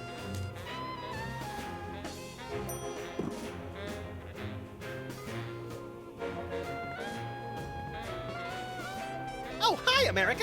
I didn't see you there. As you know, I'm Maximilian I, ruler of your quaint little nation. Our borders stretch from the beautiful coasts of California to the not exactly beautiful, but still pretty nice in their own way, coasts along the eastern seaboard. At least they do now. I'm working with my executive staff, Sam, to see about getting us a little more room to work with, if you catch my drift. But don't you worry your pretty little heads about that. For now, just sit back, relax, and enjoy the ride. Toodles!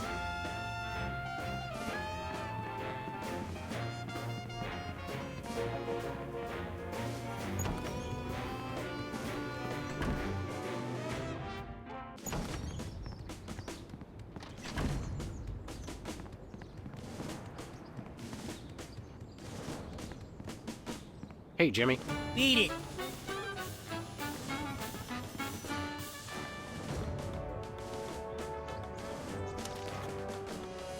I'm glad that...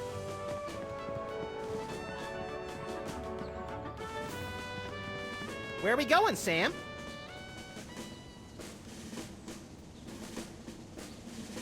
After that rampaging Lincoln. You're going down!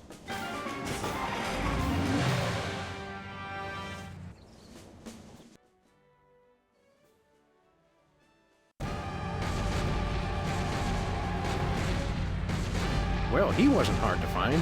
Just had to follow the trail of broken campaign promises. That's pretty profound for a high-speed car chase, Max. I like to think I transcend genre conventions, Sam.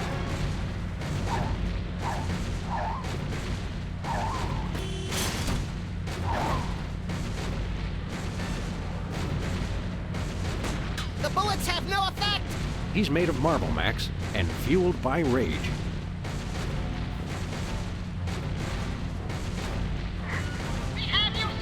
Lincoln smash! He's a testy little emancipator, isn't he? Where are we going, Sam? Back to the office.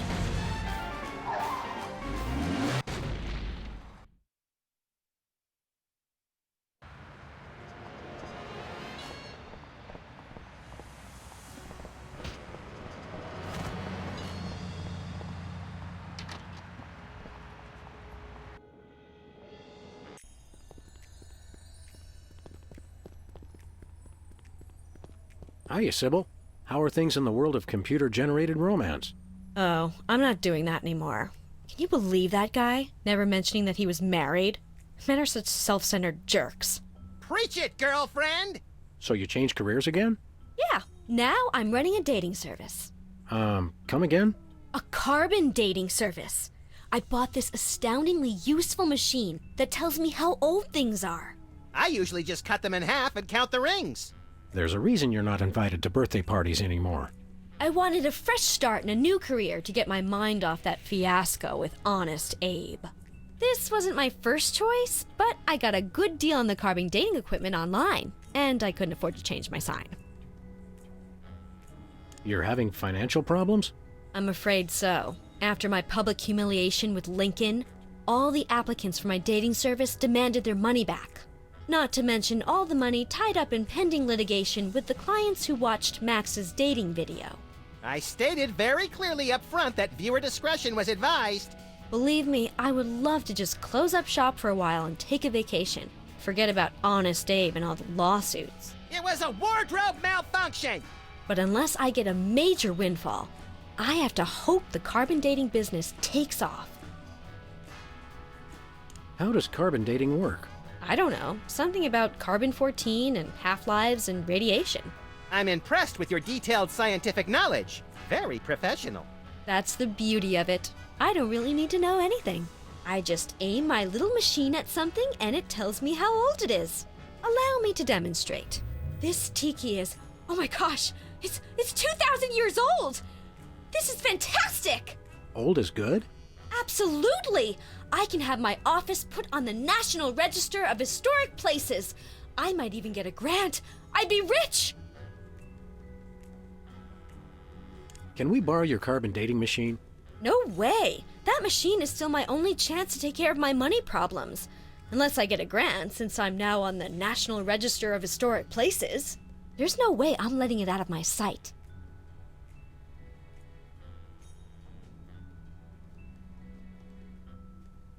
Who could possibly need a freelance carbon dating service? Plenty of people. Freelance archaeologists, independent historians, rogue paleobotanists. It's also naughty fun for your next bachelorette party.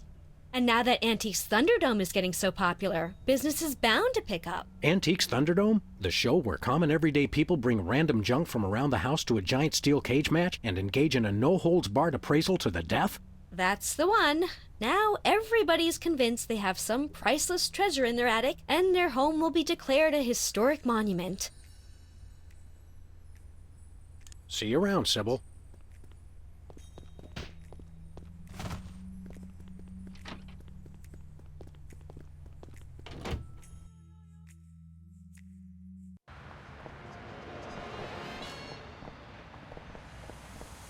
Where are we going, Sam? We're off to the White House. Oh, boy!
Where are we going, Sam?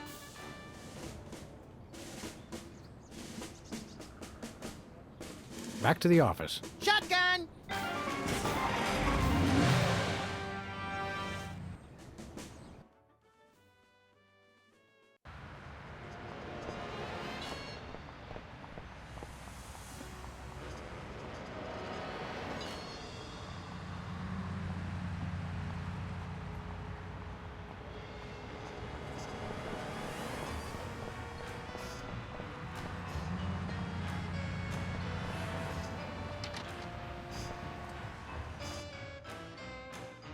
Sybil left the door unlocked. She's probably living it up on some tropical island on the taxpayer's dime.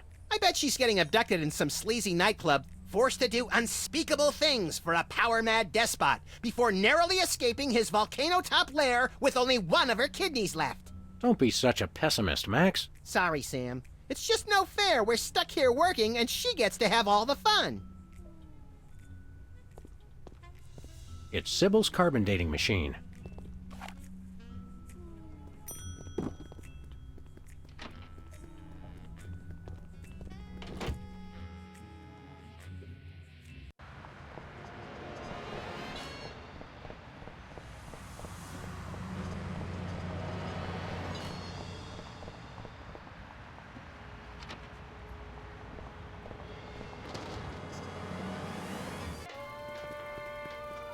Oh, Mr.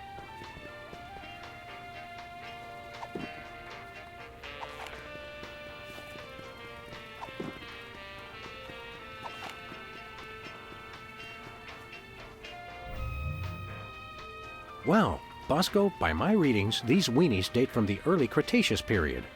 Da, it's a special bargain for you. Still tasty. A handful today only. You don't understand. Your store is now a National Historic Place. These weenies are valuable artifacts. Really? I mean, of course. Am preserving heritage of my people. Just how valuable are we talking about here? We'll get back to you on that.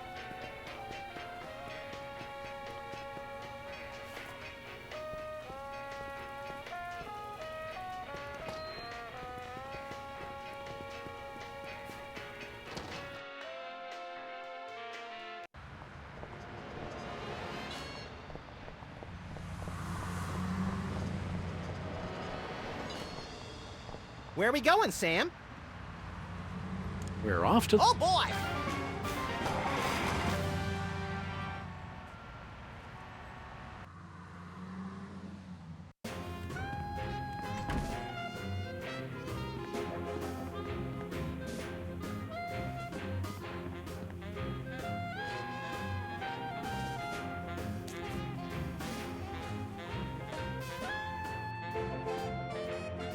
Hello, Comrade Bosco. Hail to the chief. I don't know how you guys did it, but I just got a huge check from the government.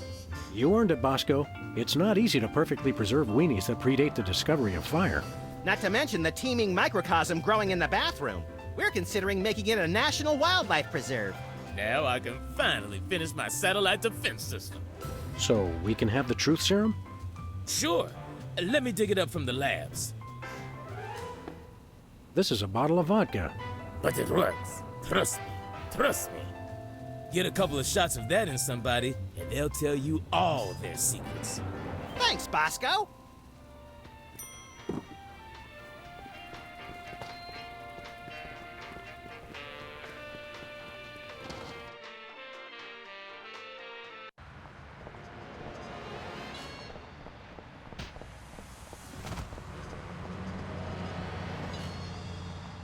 Where are we going, Sam?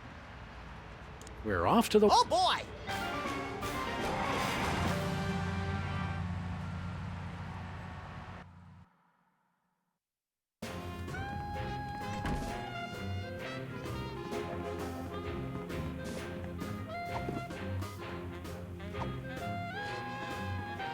Care for a drink? It's soda, right? You brought more soda. Sure, why not?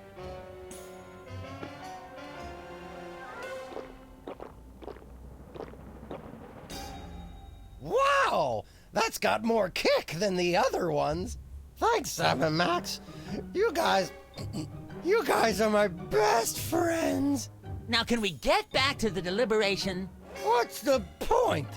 You still think Peeper's idea is stupid. Stupid? You never told me you thought my idea was stupid.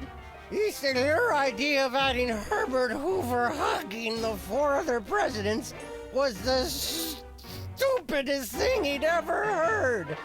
Well, it is. Hoover wasn't even a president, which means he certainly wasn't the most loving of all the presidents.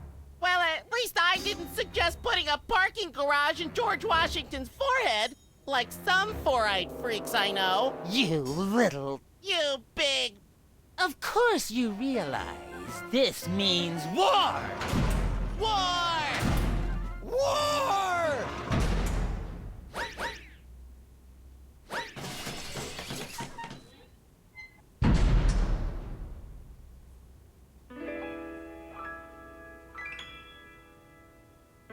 What's this I hear? What wondrous thing is this the DEFCON klaxon's ring? A flashing light above the door. There's just one thing it could mean. War. Oh, what is it good for? What is it good it's for? Good for you. Good for you. It's good for me. Oh, war. What is it good for? What is it good for? It strengthens the economy. It shows the world that we've got stones and carriers with fighter drones. Rodeo war. Oh, what is it good for? What is it good it's for? Good for you. It's good for me.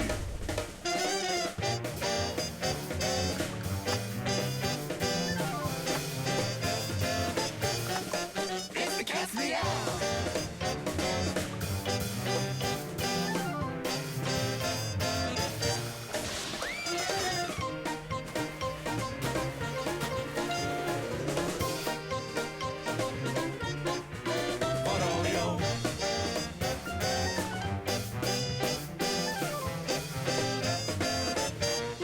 Here we go.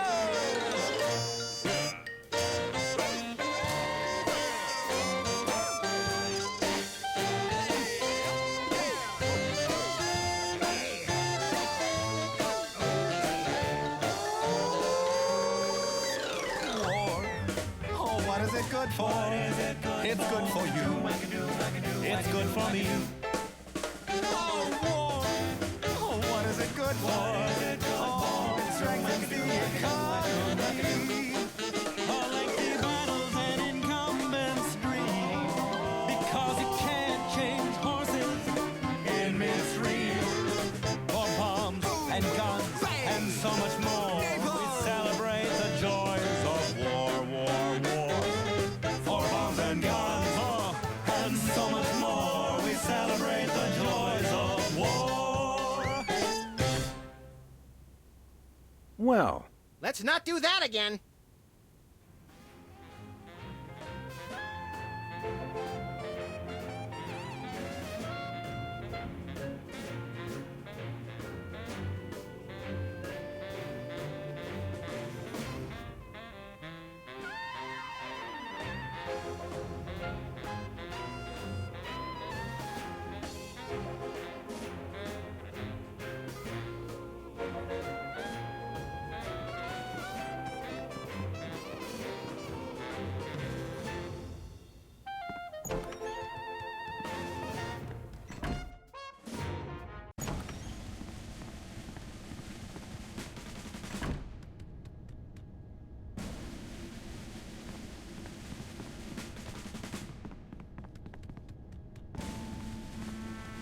what to do in time of war. Select target, press fire. That's all it says.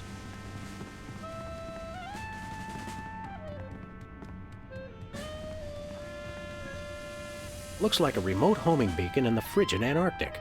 So peaceful, so serene. Want to blow it up? You have to ask? Dinner special tonight?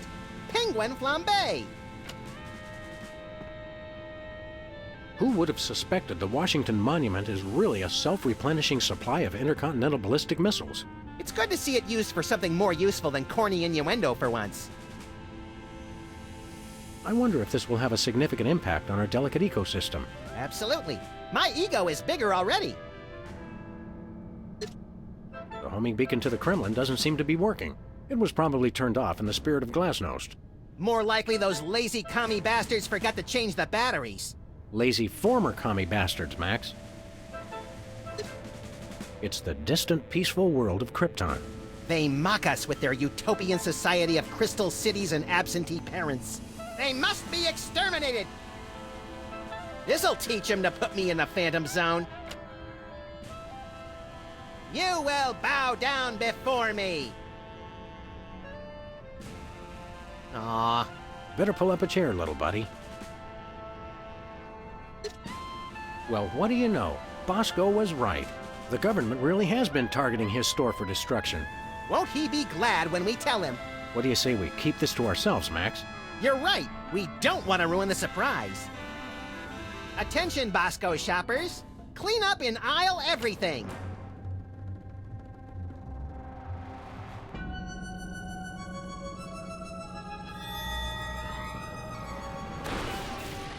Would you look at that? Bosco's satellite defense system actually works. Well played, Bosco. You're safe. But for how long?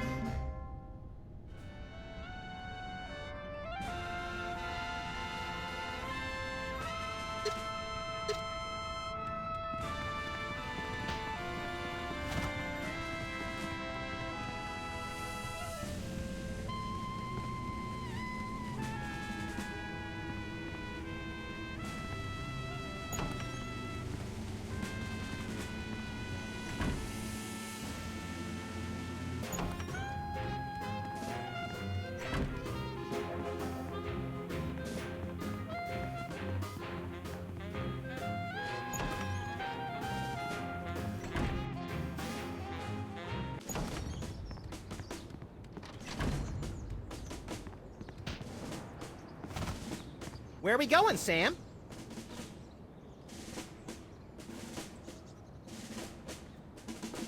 Back to the office. Shotgun!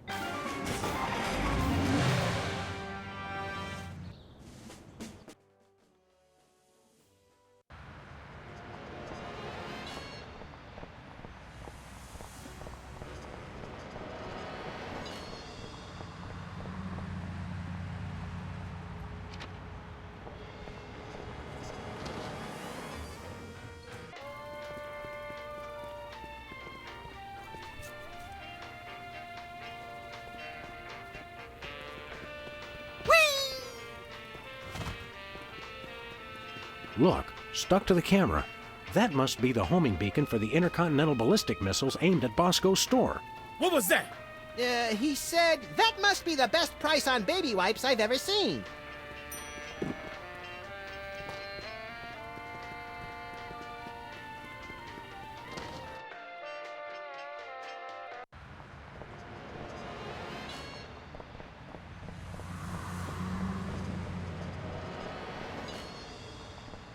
Where are we going, Sam? After that rampage... Yes!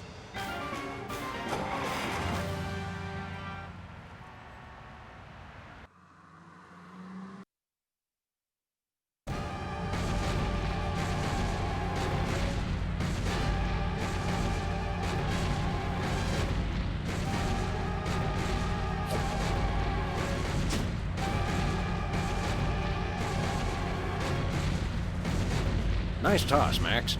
We'd better act fast before he manages to knock off the beacon. Or choose his own back off to escape. Where are we going, Sam? We're off to the White House. Oh, boy!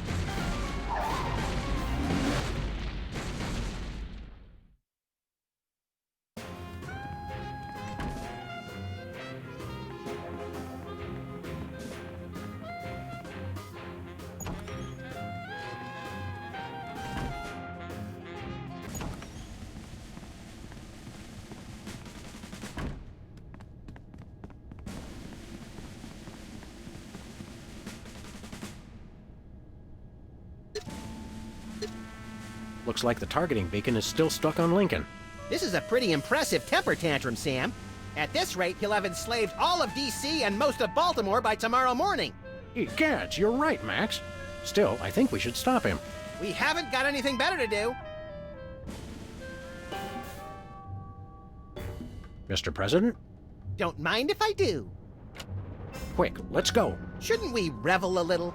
We don't want to miss this.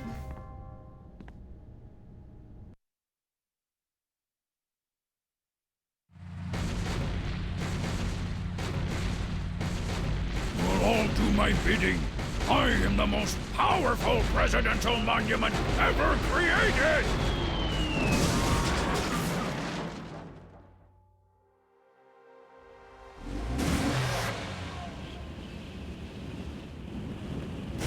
Whee! That was better than feeding laxatives to pigeons on parade days. We broke 2 presidents in one afternoon. A personal best.